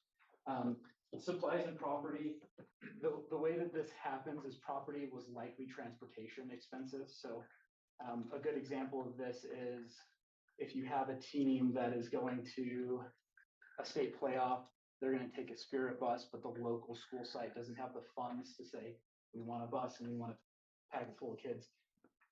That impact aid is acceptable to spend on those sorts of things. So again, supplementing operations. Now here's kind of the ugly thing with impact aid. If you notice, we're 2.6 here with revenues and we're 2.8 here. So what happens is because we under budget or overspend because of how the budget and the actuals work, our general operating, our SEG money effectively bails out impact aid every year, because the last thing that we want to do is say, hey, let's just take services from kids, or let's just not have teachers in these positions. One, we can't, because that would be against the law. And two, we like our people and we like our students and we want to do the best that we can. So we will continue to support those things and make sure that those happen. Title VI is Indian Education Act funding. The next slide will have this as well. This is something that pays for our Title VI liaisons. We get $370,000 a year. 98% of this number is all on staff salaries. The other 2% we use for school supplies. This is another example of how the school district is being responsive to our Title VI needs, because the district 80-20 split funds those things between Title VI and our operating fund. So doing so allows us to have more Title VI liaisons versus funding them 100% out of Title VI. So now every single one of our school sites has a Title VI liaison that they have to service their population. So this is the title programs breakdown by Native American student investment. You can see that these numbers aren't really changing. Here, Title 1 through 6, and then you can see the total amount and the amount to be spent on Native American students. So it's really close to like 96 to 98% of our titled funds is expended on our Native American students. So I know that in some of our discussions, we talked about, well, how much are we spending on Acoma students versus Laguna students versus Zuni students versus Navajo students. And if I could clone myself and make 1,472 of me, I could tell you, it is so hard to disaggregate that data, because we have Acoma students that are basketball players and they're in welding, and that student might be a little bit more expensive than a student that doesn't participate in extracurricular activities. So this is kind of as good as we can get it in terms of our title funds. How are we being responsive to the needs of our Native American population? This data is directly from New Mexico Vistas. Mr. Whitener said that he would distribute these slides to you. New Mexico Vistas is totally public. It's the state's website. As mentioned, with our budget just being finalized, the data for 24-25 won't come out until January 15th. What you're looking at is per pupil expenditure by site. So the district average, this is what we're spending per student on average at any school in the district, is $19,900. So if you look down at the bottom end of this, and this is just the way that the state spit it out. It's not like I love Cubero more than anybody else, although it is a fantastic school. Or that I don't like Blue Water, because that's also a fantastic school. We're looking at, I mean, you can see kind of the disparity between it, where a student that is attending the middle school in Grants, Los Alamitos Middle, they're only $18,000 a student, which is relatively inexpensive versus Laguna Acoma Middle, which is $28,000 per student. So we are very responsive to making sure that our students have all the resources despite distance, despite finding teachers to, commute to Laguna and to work there and all of those things. I'm happy to provide the 24-25 data when we meet in the spring. And then we can do a side-by-side comparison as well, just to make sure that our trend is on par.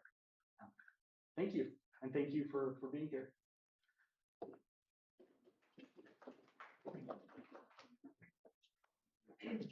The handout has the breakdown of where the type of programs are being sent on. Awesome. Thank you, Mr. Jones, for your presentation. Do you have any quick questions? So, Marcia, go ahead. so I have a quick question. So how, or what is Grant Cibola County Schools doing to help increase the amount of funding that we get for impact aid or for Title VI? Reason why I'm asking is I'm looking at a school with about 250, 260 Native American students getting more money than a school such as Grant Cibola with over how much Native American Indian students are in their school? 1472. Okay, so why is a school at a lesser 250 student count getting more in impact aid and Title VI funding, and Grants isn't getting that same amount? You're getting a lot less for more Native American students. So what are you doing, or what are you going to do to help increase that funding for those two grants? Yes. I can answer that for you. We recently sent out the impact aid forms, November 11th. We sent out 3,000 forms to each school site, per student count. Haven't got the numbers back, but I guarantee you out of that 3,000, we probably got about 800 forms back. So those numbers directly impact aid funding. So we submit out of that 800, now we gotta separate them from being on the federal line. We gotta separate from being on the special ed. So we break that number down, so 800 and only 400 qualify for being on federal line. That's the number we submit to the federal. So that's the amount of funding we get back. And on our part, what we did the past 2 years since I've been here, is that we made a competition within classrooms. We made pizza parties available to the students. All the elementary kids love that. High school students, not so much. So we have right now, about 12 pizza parties going on. That's gonna happen within this month, because they had 100% return the next day. A lot of classes only got back maybe half of 20 students. So that directly impacts the parents. Do they go through their backpacks of their students? Do they get all the notes that they get from school? So, we can, yes, I know someone, if I call them, why didn't you fill out the forms? Like my own niece and nephew. I went through their school, make sure, nope, didn't turn in the call them on, where's the form at? So I'm making phone calls because I know, especially for Acoma students, we should have 100% of Acoma students turn in, but we don't. So that's where the numbers come in. It's a lack of importance, or they don't feel like it's important to turn those forms back in, which it is, because it directly impacts all students. So what, is there anything else that you guys are going to do to, I guess, more outreach versus just phone calls? I mean, going to visit your families, going to their homes? I mean, again. Yeah, we can, but that's about parents to send out Title VI liaisons to go out to to homes and out of far western of Baca all the way to Seb. Seb at 100%, but they only have 27 students. But so for us to make it, what can we do? I would drive around all day and collect, go to homes, 8 hours a day, cool. I would drive all day. But like I said, we gotta put it back on the parents too. That then it's important for them to turn the forms in. We can't, yes, hold them by the hand, and sometimes it comes down to that. I guess the answer that I was hoping to hear or from you or the school district was to work and collaborate with the tribal education departments because we have first access to our community. You know, we're able to go out and talk to our parents because that's our next goal is to do an outreach to our families. And then now that we're doing, just like the food drive that we did, our next goal was to go to each home. You know, that would have been a perfect opportunity for you to come and say, hey, let's collaborate, you know, and maybe we could get some of these forms filled if we knew who these individuals were. But again, I just saying, but thank you. And that's the future. As part of our, the new title that myself and Dr. Martin got added to our titles is community outreach. So that's next in our platform to get out more to the community, to attend events that are out there. I've been attending events in Acoma. But the first form is just after the 80-day mark. So we gotta, you know, how do we cut all these forms back?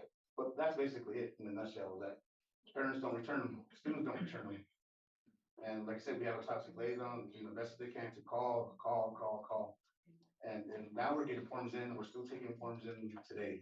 I got about a stack of 50 forms, you know, that came in today, so I gotta count for those. So it's a process, it's tedious, but you know, it's worth it in the end because the district gets funding for our students. Anything, may I? Yeah. And out of those forms that we get back, only those Native American students that actually live on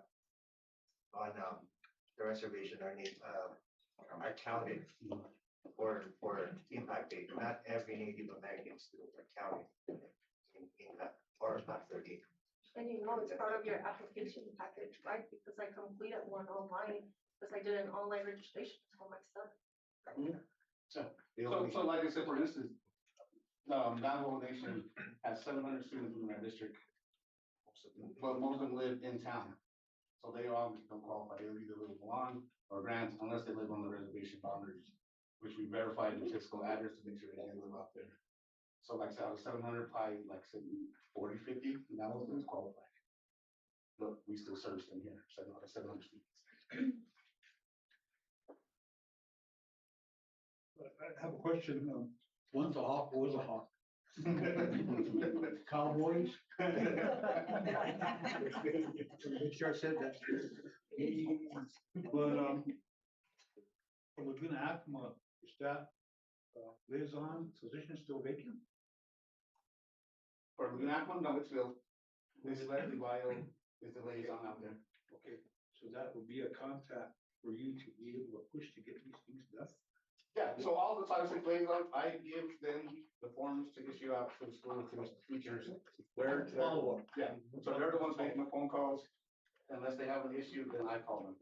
If I can't get hold of the parent, whatever, then I call them. But it's all, in the school, it's their job. It's part of their contract, make contact with each parent. So all Title VI liaisons have the responsibilities. Good afternoon again, everybody, and thank you again for having this. This is the beginning, the very, very beginning of talks that I hope will continue on for the future because our kids really do need that help.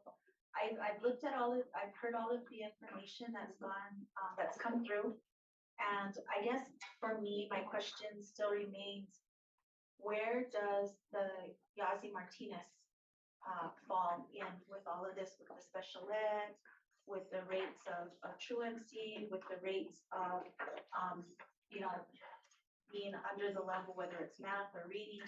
How does that all play here for our Native American students that come here to Grants? Yeah, I can start just speaking on the finance side. The finance side does not show an inequity in any way. In fact, it's almost the opposite. We spend more per capita to educate students at Laguna by $10,000 for students high school. So if you're looking at money only and figures only, not an issue. I mean, I think that in terms of attendance and truancy and those sorts of things, I really think Nolan has been super instrumental in making sure that our Title VI liaisons understand the roles and are doing what they can so that we can service individual students. Because my students in the district, they're going to have different needs versus Marissa's students in the district. and it's not kind of a cookie cutter approach, which is why the tier system works and which is why MLSS works, is because we are stripping all of the other crap away and we are going to service individual students to make sure that they have the best opportunities moving forward. So I think that we're headed in the right direction. If Nolan or Delton or any GCCS employee has anything to add on that, I know it's like at the very top and it's very, very popular. I can only speak on the money side, I guess. Ms. Green was gonna talk about our curriculum now, and that might address. So that might answer some of your questions. Let's get, quickly, let's go through the presentation real quick, and then at the end, then we'll get. Just a quick question, can we get a breakdown, in regards to the overall dollars that come in with impact aid regarding like, you just mentioned, now those students that live in the grants district? I mean, it would, at least maybe a visual would help us understand where that money comes from, because you mentioned that the general fund covers the shortfall. Correct. So it'd be interesting to see So let me. how the shortfall comes about. Clarify, just to make sure we're talking about the same thing. You would like to see impact aid revenue as it pertains to the impact aid application. So if there's 45 Navajo students that live Baca Prula area, how much revenue do those 45 students generate? Yeah. How much does the Acoma students generate? I mean, I think that that's readily available. I think Dr. Martin's the guy for that. Okay.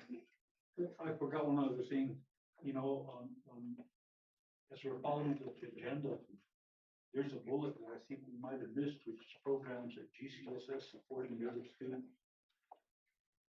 We haven't gotten there yet. Okay, but that's a part of, we're already into impact aid. Okay, so I can go over that briefly. I did pass you guys out the CT courses, the programs that are available at each high school, so that's already been, if you haven't got that. Okay, so my question is part of the language and culture. I'm gonna cover that too. Okay, yeah, so go down to. No, but, we got that, and I got the information right here, how many students are enrolled, how many are at each school site, where it's offered. Okay, so that's all there. So I gave you guys the handouts, just for you to look at, you know, you want me to go over it? Okay. So briefly, if you go back to the CARES classes, again, grants, schools, county schools, the handout that I gave you. Cabral Elementary was a pilot project that we did this year. We applied for the state funding, through NSPD, we received it. And we started class at Cabral. It was greatly needed, at the elementary level, because we didn't have it. And Stoll, Mrs. Wanico, Maria Wanico from ADOE. And we are glad that, you know, she's come on board to join our team. And as we look at it, we have 111 students at Cabral who currently take the CARES class, which is awesome. So you look at it, 65 are Acoma, 46 are Laguna. It's a little overwhelming for her. We didn't think it was gonna be that successful and that quick. So now we're looking, and hopefully, Library PD's here to come out with the other half of the grant funding that's available. The competitive grant funding, we're gonna apply for that to get her help.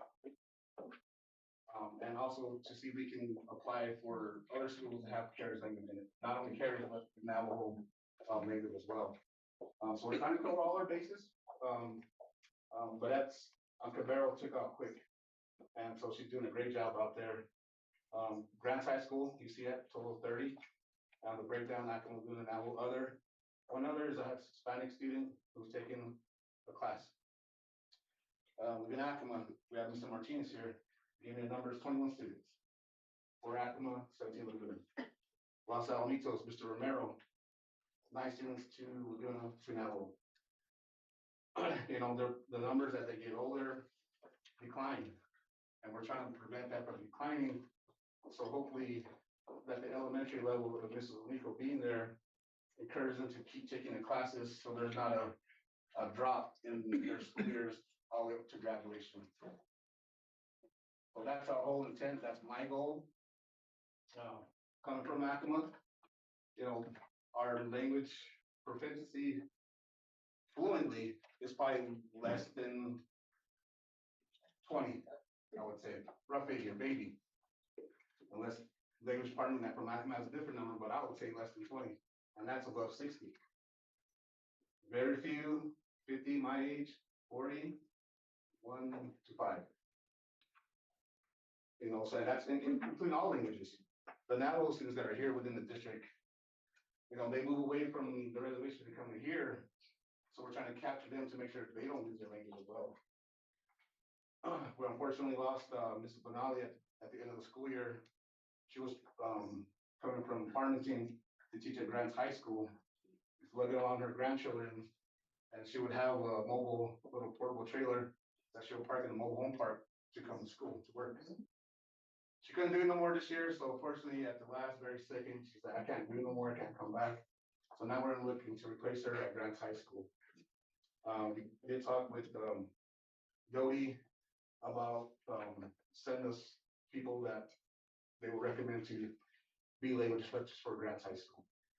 So far, we've got about 3 or 4 applicants that have contacted us and put your application in, so we know it's there. There's a need, there is a need, and we need to fulfill that, and we will. But like I said, everything takes a process. So let me add to my question, you know, we know we're getting funding from NMPD, GCCS. I don't know if you provided those numbers to the Pueblos. Yeah, it's in the system report that was Okay. given. Yeah. So my question is, what measurables do you have available based on your expenditures of that money that you've received? And I don't know if this is the first year you've received it, but in prior years, you should have some data on what the goals may have been and what the outcomes were. So being into this position, there wasn't none to begin. It was just, we offered a class and that was it. But this year, it started with Mrs. Winico, there's variables, there's outcomes that we're looking to receive from her. So like I said, you know, we're getting there of what the outcome is, what are our students, we want our students from the Troll School at Acoma or Laguna or kindergarten, preschool, all the way up to 12th grade to keep that fluent and to receive that bilingual seal on their diploma. That's the goal of that school kind of school. And we can't do that unless we have structure there. The other portion of this comes from the tribes too, the certifying language instructors, getting their 520 certification. That's the other part. So now you look at currently all the language instructors that we do have, 60 plus, all of them. So now we put back on the tribe, we're asking for the tribes help. What are the tribes doing to help the district to fulfill those vacancies? Because I'm sure Mr. Martinez wants to retire and Mr. Romero wants to retire. So how do we, so we got to collaborate and work on that together. So how do we want the instructors here to help us, to help your students? But how do we fix that? Where is, you know, it's a task in itself too at the tribal level of certifying and getting people not to be scared to teach the language. Being that Akron Department of Education, we ask people who are fluent, but the word they will say is in me because I'm not fluent. No, I don't think I'm fluent enough to teach somebody else a language. But who else is gonna do it for us? So that's kind of go back. Touch on the CTM. So that's the language, if that's answer your question. You know, so we're progressing forward to where the tribe want us to be at. So the second question, I don't know if you can answer here, but the collaboration between the tribal schools and the public school system, is that part of the consideration? Look into to make that connection so that you're following from K all the way to 12? And Yes. So I've contacted Santa Cruz at a good Montessori school. So trying to meet with them to see what they're doing that's successful for them in the language classes. San Fe School, I know they wanted, you know, when I was working with Ashima, to have the language instruction be online, you can buy that. But at the same time, it's hard for elder people to do the technology through Zoom and to get on that connection. So it's a work in progress. And so we're looking at different, for me, knowing where to look at and who to ask. And if any need to ask any questions as well, how can you help us make this successful? Right, and then, so that's briefly about language. You have more questions, like I said, we'll move forward with that. But the other one that I want to touch on is the CTE courses that are provided at each high school. So we broke it down by how many academic students are in each class, academic and other. So I know the biggest question always comes up is, why is Grant High School bigger than Laguna Acoma High School? Right? We always want to make that comparison, but we're trying to make it equal to both schools. So the facility here in Grant is a lot bigger than the one in LA High School. So we're looking for, how do we make it bigger? What funding can we go after to make another building attached to LA High School? So we can have these, so it can be equal across the board. So we looked at CTA courses that are offered, hospitality, because each site has a casino, has a hotel. How can we train our students to take over our businesses after high school and become that CDO of 66 or LBC or ABE? Mass media, horticulture, journalism, broadcasting. Who's the next Conroy Cheatham, right? Who's the next broadcaster for us? For Native American, who's the next welder? So like I said, we offer a variety of classes. Even medical students are taking cosmetology. When I got in this position, I didn't know that was offered. I'm like, cosmetology, but it's successful. My niece is finishing school now, curriculum cosmetology, and looking forward to opening up her own business. That's awesome. So we need to encourage that. So we're trying to make it a variety for our students and offer different courses that interest them. Not interest me as a parent, because when I'm a Pioneer alumni too, class 92, so this was a science building as well. My locker and probably all my books are still in the wall somewhere. Because I didn't like to carry my books. So, like I said, so we offer different, so that's, the breakdown of all the courses that are offered, and try to help our students be successful after high school, to get them interested in, not all our students are four-year college students. Some are going to the trade school, some are construction, some are welders, some are electricians. And we need those back in our polos, because our polos are getting our own utility companies, electrical, plumbing, purchasing internet, our own IP from businesses that we have. So we're trying to make them successful and get them interested in those types of fields. Anybody have any questions about that? So, I think going back to Mr. Smith's question, I think what he's asking is, how are you supporting our Native Americans? You presented on attendance, you presented on truancy, you presented on behavioral. So how are you helping to improve outcomes with the funding that you guys get? So we're talking about programs such as tutoring, you have E-Academy. I don't know what programs you guys use here, but stuff like that. So how are you helping our students reduce many of the infractions that are happening, or helping to reduce attendance? What types of programs are you implementing here? Because you guys have presented us with strategic goals, but we have not seen, or you have not presented any of the outcomes to the 5-year strategic plan. And right now, you guys are getting ready to create another 5-year strategic plan. So again, we haven't been a part of that conversation, and that's something that we've been asking for. So, I mean, it's great that you're presenting all this, but those are the things that we need to see. Those are the things that we're wanting. Again, I think that's where Mr. Smith is coming from. I know you have the language courses, we know you have the CT, but that's part of your school district. But again, the other supportive services that can come out of those grant fundings that you have, that are coming out of New Mexico PED's funding, Yeah, so we're gonna cover that. So Ms. Gray will cover all that portion of it, the education portion of it. So like I said, answer questions that we haven't covered yet. So we'll go ahead and Ms. Gray do her presentation, and after that, we'll come back again and answer more questions that you have. Right? Thanks, Gray. No, thank you for your questions. Thank you for your questions. Those are very valid questions. Just to touch a little bit on, I'll go back with the data that I presented with the testing. We, at our elementary schools, we have embedded intervention time into our curriculum day. We get those students at an elementary from 8 o'clock till they leave at 3 o'clock. So with every instructional math, language arts, science, social studies, we embed intervention time within their day. So that's how we support during the day. So we don't have to look at after school busing. We embed that into that day.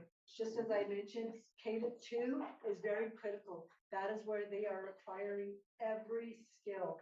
If they don't have a mastery of reading and math, basic math concepts, K-2, they are catching up every year after. So our focus is to look at those students, and I've collaborated with our special education department, which I just came from, is we should be assessing all of our students intensively at those grade levels. So we don't have to do so much catch up after that.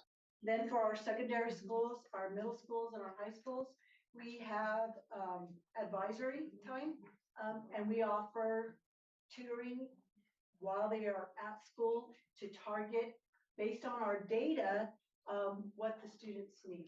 So for example, our Grants High School, they are part of an AVID program. They are focusing on writing skills. They might then change up and focus on quality note taking. They might focus on whatever the needs are based on their data that they get. So we do targeted interventions. Our secondary schools have also been offered the opportunity to provide after-school tutoring to our students that are at risk. Again, our secondary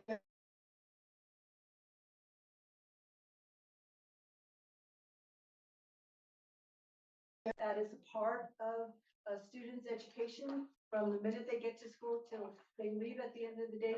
What can we do to support those students? But if, again, I think it's that collaboration, as Mr. Valdo said, if we keep those communication lines open, that you know something that we don't know, we can't support what we don't know. Let's talk together more about how do we bridge those after-school tutoring programs? How do we support those students that might be at home due to a medical situation or lack of transportation or whatever it is? There's multiple things that are barriers. Let's work together to support that. Another one of the things that we invested a lot of our support to help our teaching staff this year with professional development is Marzano. Marzano has been around for quite a while. And so what we are doing, it's the new art and science of teaching. Basically, it is making sure that we invest and look at what the students are doing. I gave everybody a handout of the elements of the 10 design areas. If you look at all of these, there's 48 elements, but they're broken into 10 groups. These are what we should be looking for in the classroom. How are we providing and communicating clear learning goals? That is what we are working with our teaching staff. At the end of the day, again, elementary, we have those kids from the morning till the end of the day. Those should be our target. Those are 20 kids. We can do a lot there. It's a little bit more difficult, but not undoable at the secondary level. We really have to invest on how are we going to support those students. So we've been having those secondary discussions with our administrators on how do we maximize when our students are here on our campuses to give them what they need. And again, we have to be able to recognize with that data. So that's where we are providing that support with Marzano. This is just our first year. It'll be an ongoing process, but it's helping our teachers get classroom management. We are going to be working on mastery. Okay? That is what we're, educators are using that framework to strengthen their student learning to be consistent. Again, strengthening our administrators along to support our teachers. Another thing I want to say, I know I just handed out a lot of data and it is a lot to take in. I don't want to be that a take and just let it sit. Please, let's schedule another meeting. I would love to sit with any department and let's dig deeper into that. And let's have those deep discussions. I want to hear the frustrations that you are seeing. If your community is telling you, you know, our kids are not getting what they need, they're not graduating, let's have those discussions. Let's continue it and let's have us find a way. How do we make sure that we can get to that 100% graduation? How do we make sure that our cohort of students that start as freshmen are going to graduate? If we have 200 students at a freshman level, we are going to graduate 200 students. No matter what the barriers are, let's work together. Please call me. I would love to take a team to visit and take that deep dive. That is what we need to do.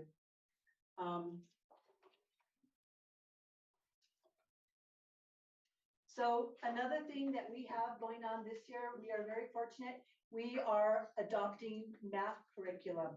I don't know if you noticed when you walked in, I have a few samples out there. We are getting ready to deploy math curriculum to all of our school sites so that the teachers can vet the curriculum. I think one of the things that in the discussions and a lot of the conferences that I've attended with math curriculum, we need to make sure that every student that is in attendance for Cibola County Schools, every student is receiving high quality instruction delivered by a highly qualified instructor. And I think in the past, we've kind of, you know, one school site is delivering instruction using this curriculum, we're using a different intervention program, we're assessing using this data. And that would be fine if we clearly had goals set where we talked about the same data, but we are not. That is very clear that we are not.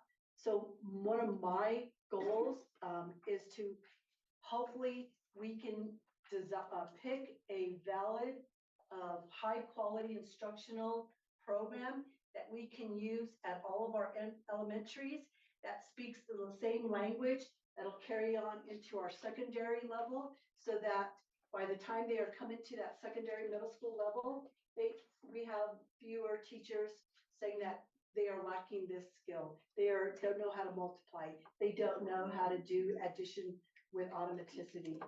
So that is our goal. Also with our interventions, so that our intervention programs, we are using the same intervention programs. So that if a student that is starting third grade at Blue Water happens to move here into the Grants community and starts to attend third grade at Mount Taylor Elementary, the curriculum is the same, the intervention programs are the same. So what they started, we can continue on and support that student.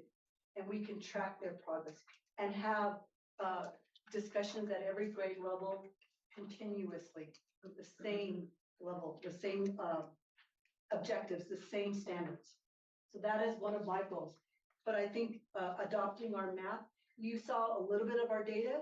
Our math is not too bad, but it can always be better. We always have room to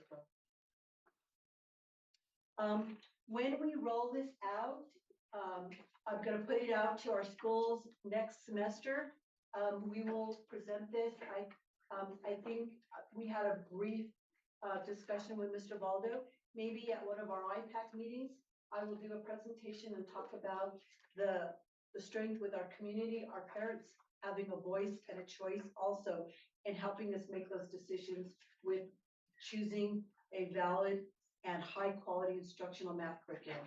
So we will bring that out to the school sites and invite our communities. And so whenever we hear shout outs, please, if you cannot attend, ask if you want to evaluate any of our curriculum. I would be more than happy to let you come in and see it or send it or have it at a school site close to where you live. Your voice is very valid. And I also included, when you get this, you'll see there's a link there for the adoption information. PED has already done a little bit of the groundwork where they have had teams vet materials and they've scored. Now it's up to districts and their community to decide upon what they decide is the best curriculum.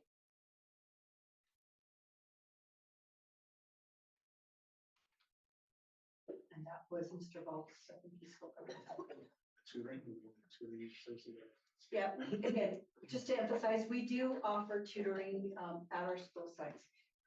And we have collaborated with our tribal entities, just as I think Ms. Garcia had said this morning, when we needed help with a student coming to school, or I remember when I was a principal, I would reach out to say, hey, we have a student that is sick. Can we get internet? Can we get help with after-school tutoring? Let's continue that partnership. Our help and your help. Let's make sure that all of our students graduate on time.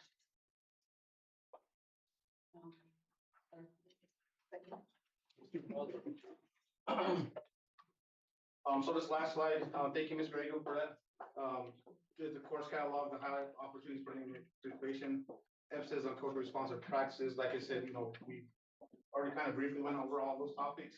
One of the things that we're offering for our Native American students, cultural classes, and so I encourage our language teachers to do cultural activities with them, but not sensitive activities. And they know what I'm talking about. Just basic general things that they could learn if they were in a public setting. Student services, yes, it's big, and my liaisons can speak to that. Ms. Rochelle Chavez, just briefly go over, people, the amount of students you contacted, and if they take advantage of them or not, because I'd rather you hear from the people at the ground level than for me. Okay, Mrs. Chavez? Well, just to give you a brief update, our Native American students, yes, are offered tutoring, but I hate to say they don't take advantage of it. I reached out to the parents, the students. I tell them I'm just in tutoring because we do run DNF listing every quarter. And we try to get to every parent, every student. And at times we're pressed for time, but we do the outreach. And at times, Ms. Toya and I do try to contact the parents, call them in for meetings, but they're just not engaged in their child's grades. I don't know, I hate to say this without, making judgment, but it really comes down to, do they care about their child's education? And we try emails, we try phone calls numerous times, but again, like mentioned, it goes back to grades, attendance, and even getting back those Impact 8 forms. We tell them this is very important because this relates back to student funding. And sometimes they don't bring them back. They don't return these forms, and they're not really engaged in, again, going back to tutoring and all of the information that Mr. Baldo sends out, college and career fairs. They're not really interested. What do we do at this point? Because it's like pulling teeth with these kids, and I'm calling in constantly the same students. DNF listing, same students again. And we've tried, like I said, contacting them. We do have one-on-one sessions with the student, and we ask, where are your parents? We call them in for meetings, but they never show up. And another thing is edgenuity. If a student fails the first semester and second semester, they have to make it up through edgenuity. And we told them the first class is for free, but it gets costly. If you fail either the first semester or the second semester, it's $100 per class.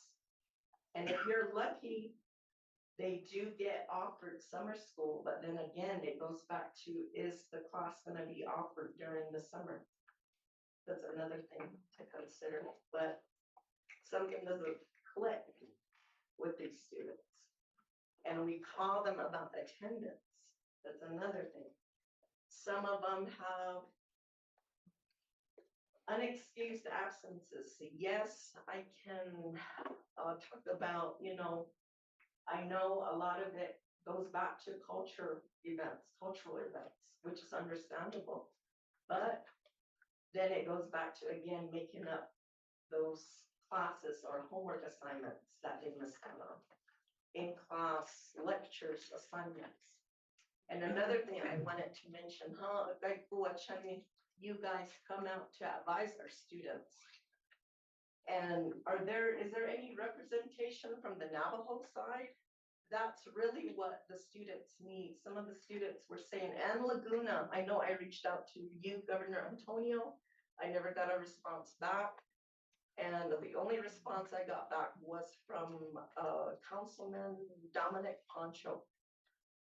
We really need your help, especially with the advisement of our students. Some of the students came up and said to us, is it okay if we sit in on the student advisement for outcome?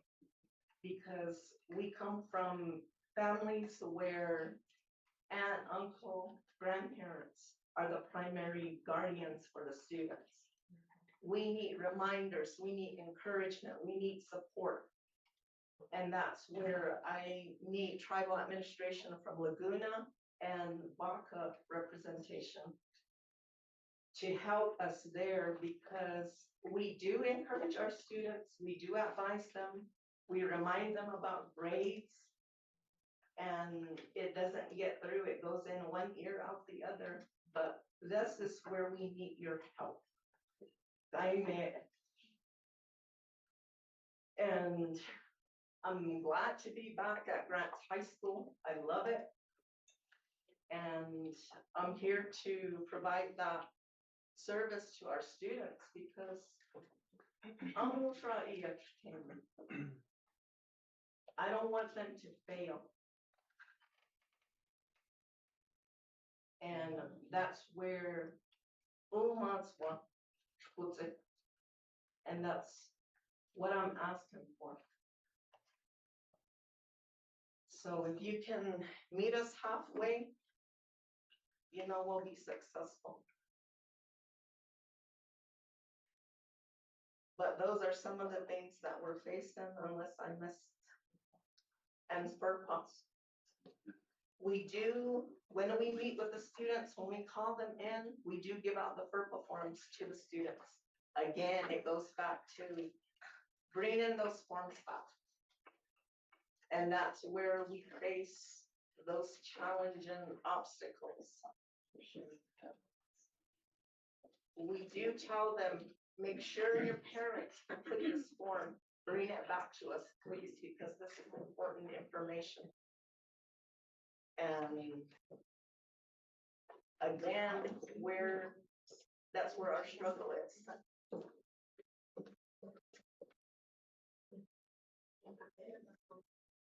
Thank you. All right, thank you, Ms. Chavez. Dr. Warner, just briefly. Yeah. It's in line with programs that we offer. So aside from the tutoring programs that we offer after school, you might have heard we offer archery after school. That's a grant that we recently applied for, OST, out of school time grant. So we focus that since we have hunters in town, and it's related to our culture as well. You'll be surprised how many of our kids are actually participating in that. We teaches them, discipline and a whole bunch of stuff, social skills. And then we got another grant this year. We've never had curriculum for our ELL kids. This year we got a grant from the CLSD program, which we used to purchase ELD curriculum, which our teachers can actually use to help our ELL kids. Hopefully, that will boost their performances in our academic stuff. So those are just two updates. Hey, I'll announce real quick. I added to the parking lot. Next time I want to give you guys information on our dual credit programs too, because a lot of our kids, our high school students are taking college classes and they're, Dr. Martin is the principal at the early college high school. And it's predominantly Native American. And those students are dual credit students and they're graduating with associate's degrees. So I definitely, when we meet next time, I want to give you the dual credit. Mr. Waldo, I apologize for interrupting. You only have a few minutes. Right? Just respect everybody's time. I know travel officials are busy and they gotta get home, they gotta do stuff. It's getting dark. Some people don't like to drive at night. So just respect everyone's time. So we're gonna go ahead and jump down to the agenda for the planning and next steps for everybody. And as I mentioned at the beginning of the meeting when I opened up, this is our first event that we hosted. Yes, it's not gonna be perfect. The word is not gonna be all aligned with what we expect it to be. But it's a learning process and we both learn from this. And in the springtime, when we do offer to summit again, when we come back together again, it could be a little bit better. And the next time be a little bit better. Like I said, we're not gonna be perfect and, you know, so we're growing from this. We're growing with this. Thanks to NNPD, for clarifying some things with us on the side, with consultation and the summit and all that jazz. Like I said, we grow, we learn. I'm learning as we go. Everybody's learning here in this room as we grow. The administration that's, you know, hopefully y'all come back. I know they don't want to say it, but we hope y'all come back. So we don't have to reinvent the wheel of telling the information again. Because as new administration comes on year to year, we have to go 5 steps ahead, 5 steps back because we got to catch the new officials that come on. So hopefully, I'm saying this because I trust, my faith in our leadership at Acoma to come back and carry our people forward. The same with Laguna as well. I think they have a good staff on to carry our people forward and our students. So with that being said, I know they didn't want to hear that. But like I said, we're working on it. We grow. Everybody's on the agenda. This Winico Assistant Secretary, do you want to say some closing remarks before we end? And then we'll give the opportunity of leadership to speak. Governor Antonio and First Lieutenant will give the opportunity to speak.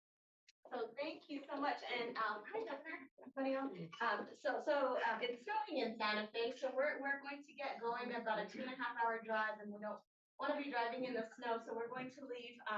But I did want to acknowledge and thank Superintendent and Nolan for the invitation and the school board for the invitation to be here. We will have a debrief with Superintendent and Nolan on our observations, and we will share those with tribal leaders on what we observed. I want to also acknowledge that part of the growing, as Nolan mentioned, is within the department. And so I can't speak before my time. I am coming up on 2 years and 7 months, which I keep saying, I think I broke a record actually for the longest serving Assistant Secretary of the state. But within that time, we've developed a lot of guidance for districts. And I want to say that I don't know that was there before us. And so in support of the districts, we are trying to work together to guide them through the process. So one thing that happened is we released with tribal leaders feedback, the definition for tribal consultation. And I heard a lot of you reference that, which is great. That's what we want. Tribal consultation to the state is a meaningful dialogue when decision-making happens. And so a lot of you pointed out that today, and that's great. And so our feedback would be, this might not be tribal consultation this day, but this could qualify for a public information meeting. And within the law, districts are required to have 2 public information meetings per year that involve families, tribal representatives, tribal leaders, but also the division. And so these are things, this is a great example of something that the district hasn't been coached on, maybe very well. And so that's what me and my team are doing now. We're going to start being across the state so we can help everyone understand what is the expectation and how can you observe the process. One very important thing that's going to be happening soon is within the state law, that protects our students. All districts that have high numbers of Native students, Grand Cibola County School District is one of them, must complete a needs assessment in 3-year cycles. That year is next year. So that is to happen in collaboration with tribal leaders. So what the district will do is they'll determine, what does that needs assessment look like? It must go to parents, it must go to community partners. And then through that assessment, they'll identify what are the needs. If it's lack of interest, I heard, tied to programming. And so I think that's a generalization. I would say, let's study that more. Is it truly a lack of interest? Or are there other things happening? Barriers to transportation, parents being raised by grandparents, children being raised by grandparents. We need to understand that before we make the assumption, right? And so the needs assessment will help gather that data. And so we will help the districts with those processes. But when that data is gathered, then what needs to happen next is the tribal leaders need to be invited, and only the tribal leaders and the representatives and the district, school board members and the superintendent should engage in meaningful decision-making. Based on what Acoma students said, Laguna family said, these are the priorities. Now let's brainstorm together rather than, how are you gonna fix this? What are you going to do? It's more so, let's brainstorm how we can braid the funding. Who are the key players, right? And how can we get to the intended outcomes? So that will all happen next year. And we're excited about that process because, again, I don't know that districts have been coached through that. And so that's the role of our division. And so tribal leaders will be infusing you with all of that information because you're part of that process. So I'm excited. This is a good start. We pulled out things. We definitely made observations. A lot of you gave us feedback. But you're right, that there's definitely a lot of work that needs to be done. And I want to acknowledge that as the leader of this Indian education in the state, on behalf of Secretary Padilla, we acknowledge that the districts need technical assistance and we need transparency with tribal leaders. So just wanted to say that. Thank you so much for all the information.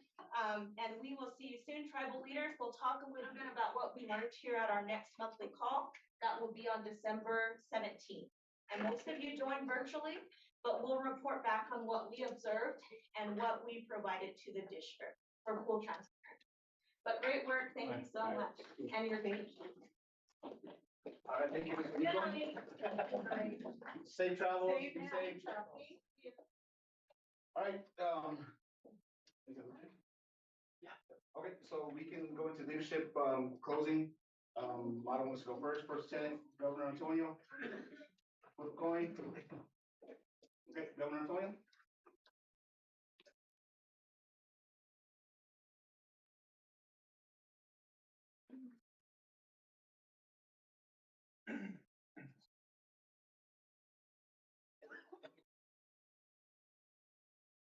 First of all, I forgot to apologize for my tardiness. We all know with as being tribal leaders, you never know when tribal business is going to come up at any given time. So that's what happened to me. So I eventually made it. But thank you again for the invitation. I talked with our education priority team at break time, and I was upset at first with not being a consultation meeting with the board being here. But they told me to step down, and I did. And so I appreciate that because I talked with them and they told me that, Governor, this gathering like this has never happened. We've never seen it in our lifetime. And I told them too that my kids, my grandkids, they don't go to the Grand Cibola County School District, and they never did. I'm the only product, my wife and I, those that are our generation that graduated from the old Acoma High School. That's what was soon to be demolished. But that goes back, way back long ago. And so, but I appreciate that, that insight that these younger generation that are in my tribal council this year have pointed out to me. And I appreciate Ms. Chavez calling me out. I don't mind it at all. It doesn't bother me. But again, I'm looking at this tally of Laguna students, over 300 students in the Grants Cibola County School District, 40 here at Grants High School. I did not know that. And we made the effort back at Laguna High School a couple months ago to visit with the students there as well. I took the staff officers from from our council to go visit with them and talk with them, and try to get through to them the importance of education. And I will make that effort here at Grants High School. And I apologize, to Grants High School for not being here. And I'll make it for my next year's agenda to make it a point to visit all the schools in the district. But again, thank you for this. I would greatly appreciate all the information. And hopefully, as KDM pointed out, that we will have that consultation, early next year. I would really appreciate that, and that's what I'm asking for on behalf of the Pueblo of Laguna, that we have that tribal consultation with the decision makers, which means the board itself. But I appreciate all the people in the back, all the worker bees that make up the Grants Cibola County School System, the administration, all the counselors, all the people that help educate, the students here, whether it be Yakima, Laguna, or Navajo, or any of the other tribes that are affiliated with the school. And it was interesting to see all the, gosh, how many, more than 15 tribes from around the country that go to school here. Like I said, it's at times difficult being a leader, because there are so many things you want to get your hands on. You want to pay attention. You want to put this as a priority, but sometimes it just drags you a different way. And so we try to stay focused on this. But the priority, of course, has always been of our administration. We came in with education, and so. But again, Laguna, it has so many things that we are concerned with as well. We'll get back on course with this. I'm very glad that our education priority team came with me. We've grown that recently, and I can't say enough about them. They are really heavily engaged. If I do not show up at any of these meetings, they will be here. And I'm very proud of them, to say the least. We have several more that couldn't make it, but we are making an effort to address not only our tribal school system, but our public school system as well. And we'll do everything we can. Sometimes when we have meetings like this, we had a meeting earlier with the administration, trying to set up this, input, having free input on this meeting. And it was, in a sense, I guess, contentious, if you will, but it was meant well to get the information out to the administration, that the concerns of the Pueblo, and no harm was done. I think they understood. We haven't been able to speak with them in a manner that, we had their attention, and they came into our council chamber and sat around our big oval table that we have below the podium, and we discussed things, and it was nice to see that. And I was glad to go back and shake their hands, all the folks that came out to Laguna, and I hope you guys will make it.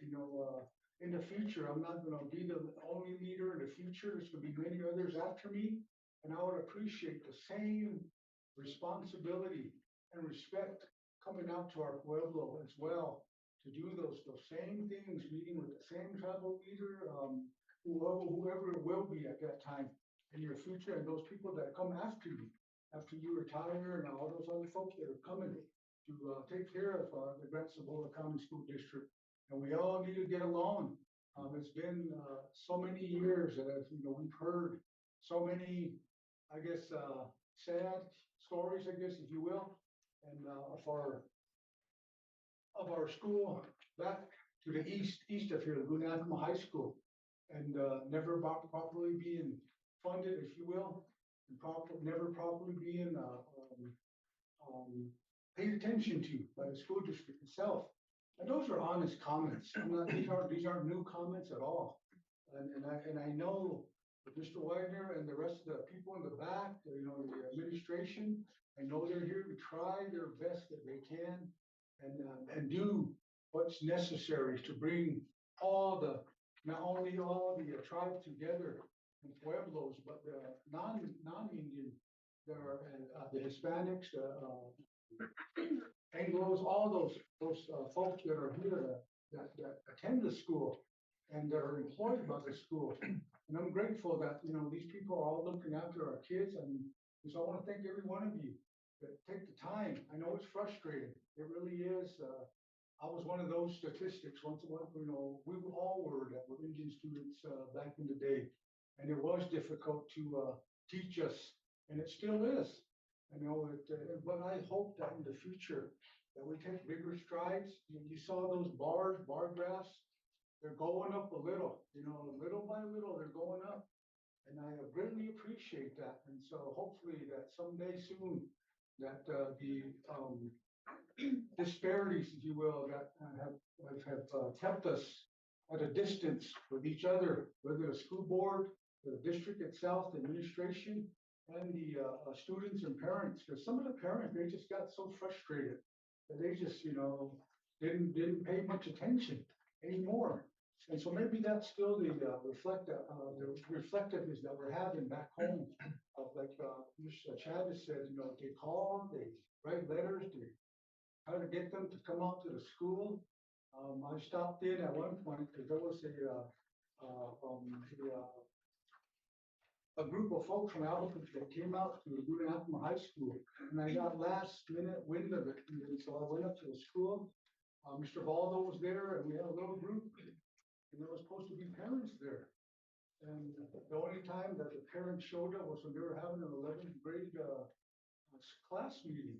And so we started asking questions of those few parents that did show up. But nonetheless, it was disappointing to see the participation at that level anyway. But that's, like I said, I am getting serious about it. That was my second visit to the school of Laguna Acoma. So I do intend to make that, keep that promise and get around the school district to see everybody. But again, forgive me for not being there, but I'll do my best effort next year to try and be here. I do hear the call of the students, both Laguna and Acoma. As we say, and I did express this at our emergency planning meeting with Acoma and Laguna, that we're just separated by a boundary, but we're all related one way. We all have grandkids, marriages, intermixing, you know, in both pueblos, so we're all just one people, really. And so we can somehow bring that together with our Navajo brothers and sisters as well. We can make this a successful school district, and that's what I'm hoping for, to see before I leave. When my term is up, that we made the effort, and it made an impact, got better. And that's what I want to see. And I hope that we can accomplish that all together. So thank you again for that.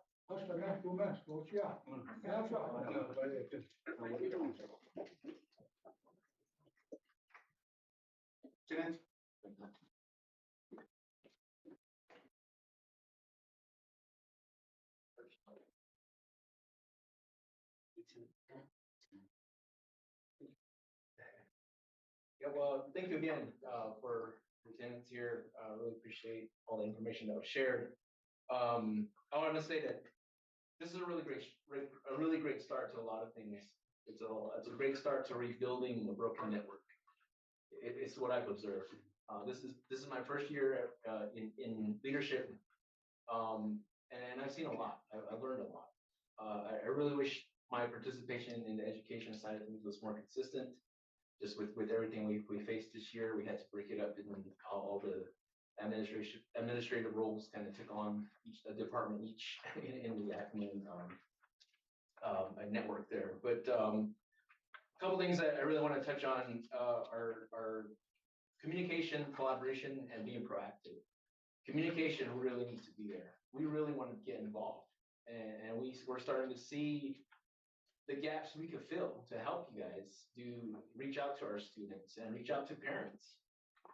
Collaboration was brought up with the IPAC when that was being discussed. And we could definitely help you get that rolling so that we could fund our students a little better. Our education department is all stand up. They want to know those things. They need to know those things. So we really encourage that communication to happen, to continue. And again, to be proactive. We often hear about the meetings and different things very last minute, and it gives us a very short time to respond, and we can figure out who's going to be in attendance, and we really want to. Again, as Governor Antonio said, we're responsible for our children. We love our children. We want them to succeed, and we want them to succeed outside of here. And we want that engagement with them. So, well, whatever we can do, we're here to advocate for the needs of the district, of the schools within the district. So, call on us. So that's what we need to do. But again, the communication shouldn't stop here, right? Everyone's afraid of the changes that are going to happen here coming the end of December. But the communication with our education departments needs to continue. That shouldn't stop. That shouldn't. Nothing should be put on hold just because we might change out. Again, that's not foreseen. They're the ones that are going to be the ones to carry these things forward, and we'll be there again to advocate whoever comes next and come behind us. So again, I encourage that.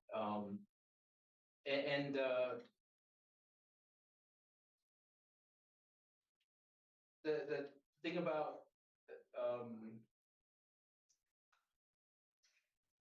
education needs to extend even into adulthood. I think the biggest the biggest gap to fill is the gap between the educators and the students, and that's the parents. They need to be educated. They need to know how important education is, how important it is to fill out those documents that are going to fund their students. And again, we have to be there to help them. Let's collaborate and figure out how that can happen for our students, for our community. And with that, again, thank you for the invitation.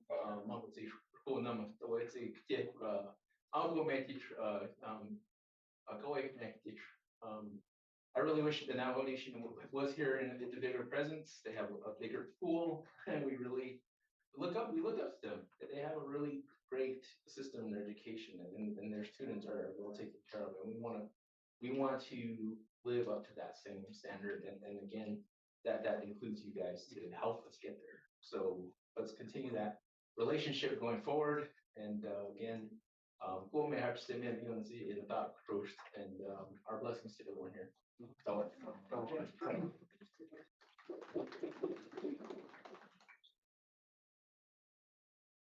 all right, we're now 12 minutes.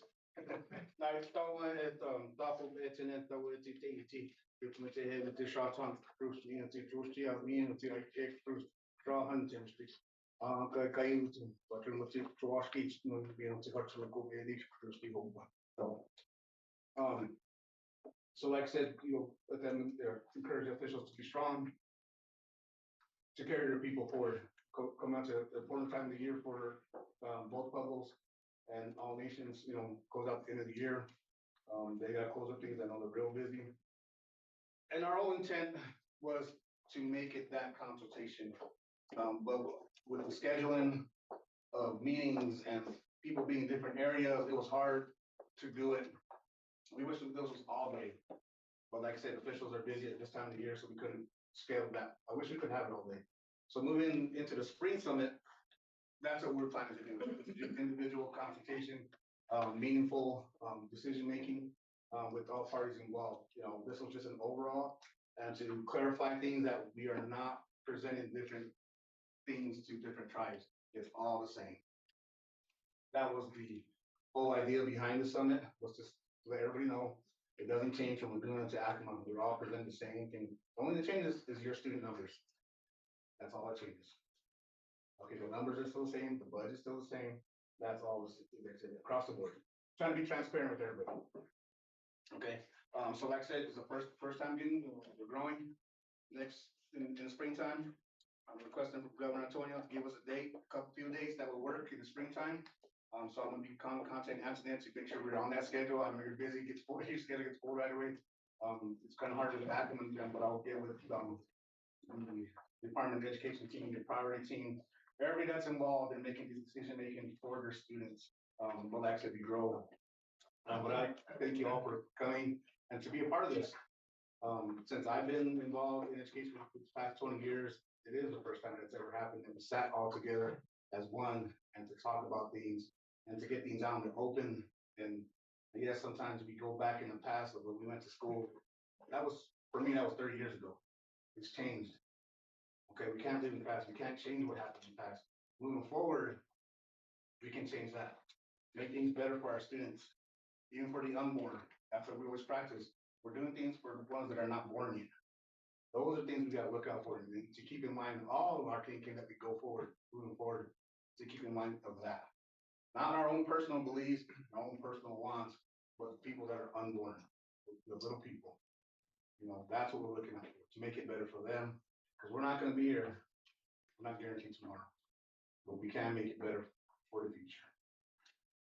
So, Judgment shots on Christy Hope, Judgment Joshi, like Joe, like Chris, like said, you said, in the highest Christ, and you're not to win, you're not to fight. And nice one, Judgment to him, Joshi, like Chris, so, if the all shots Baywatch, you said to me, the Shaman, the Shogun things, they call times, the Shah East things.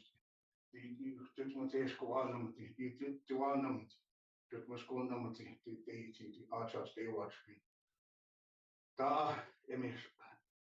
Kurtip, Umans, the Titan, Shrush, the Shahan, Staigan. What I'm saying is that we need everybody's help. We can't all do this by ourselves. We need everybody's help to be as one and to move forward.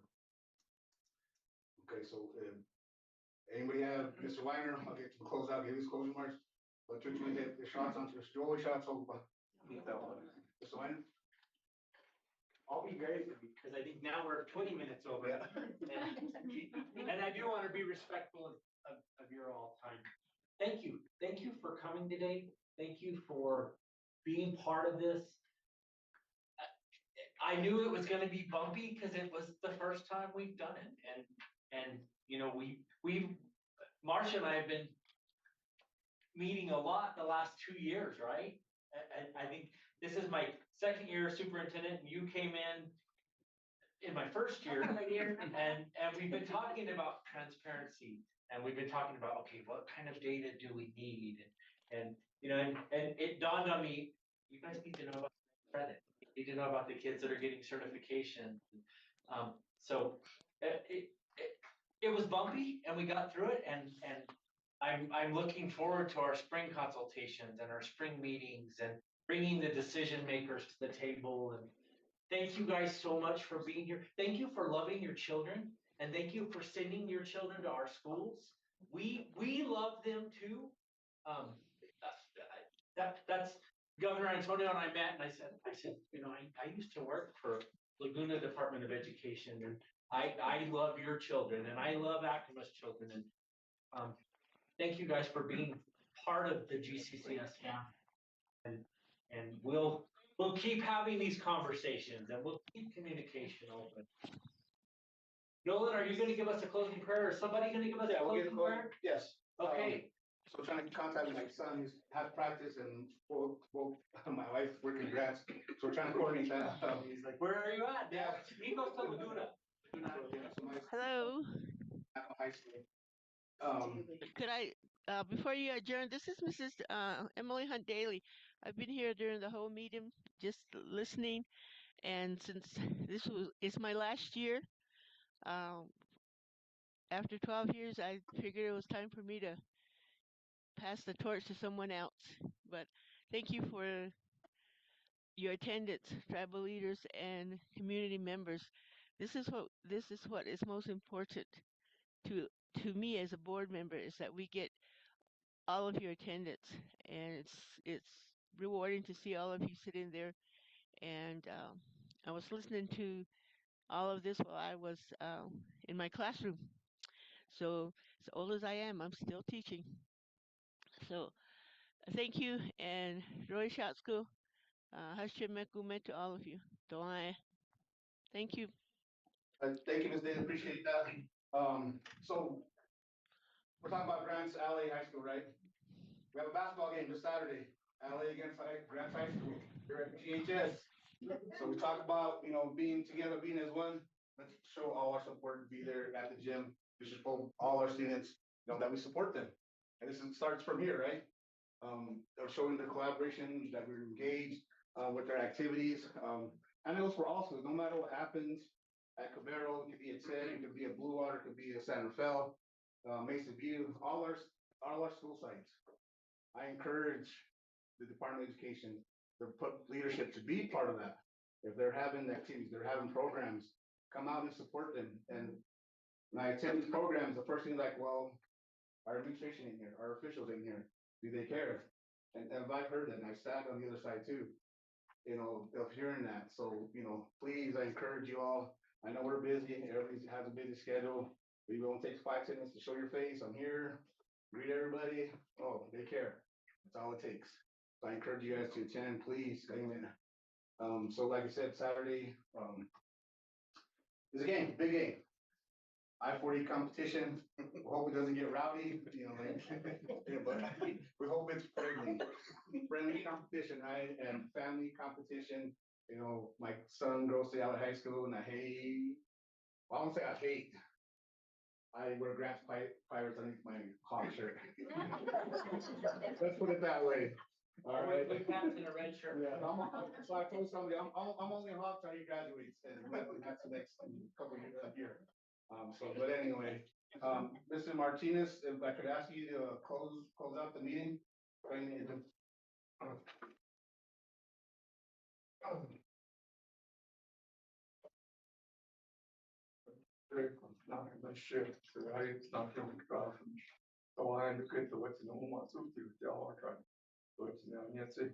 Almost 10 years, almost like society, set the gay on here.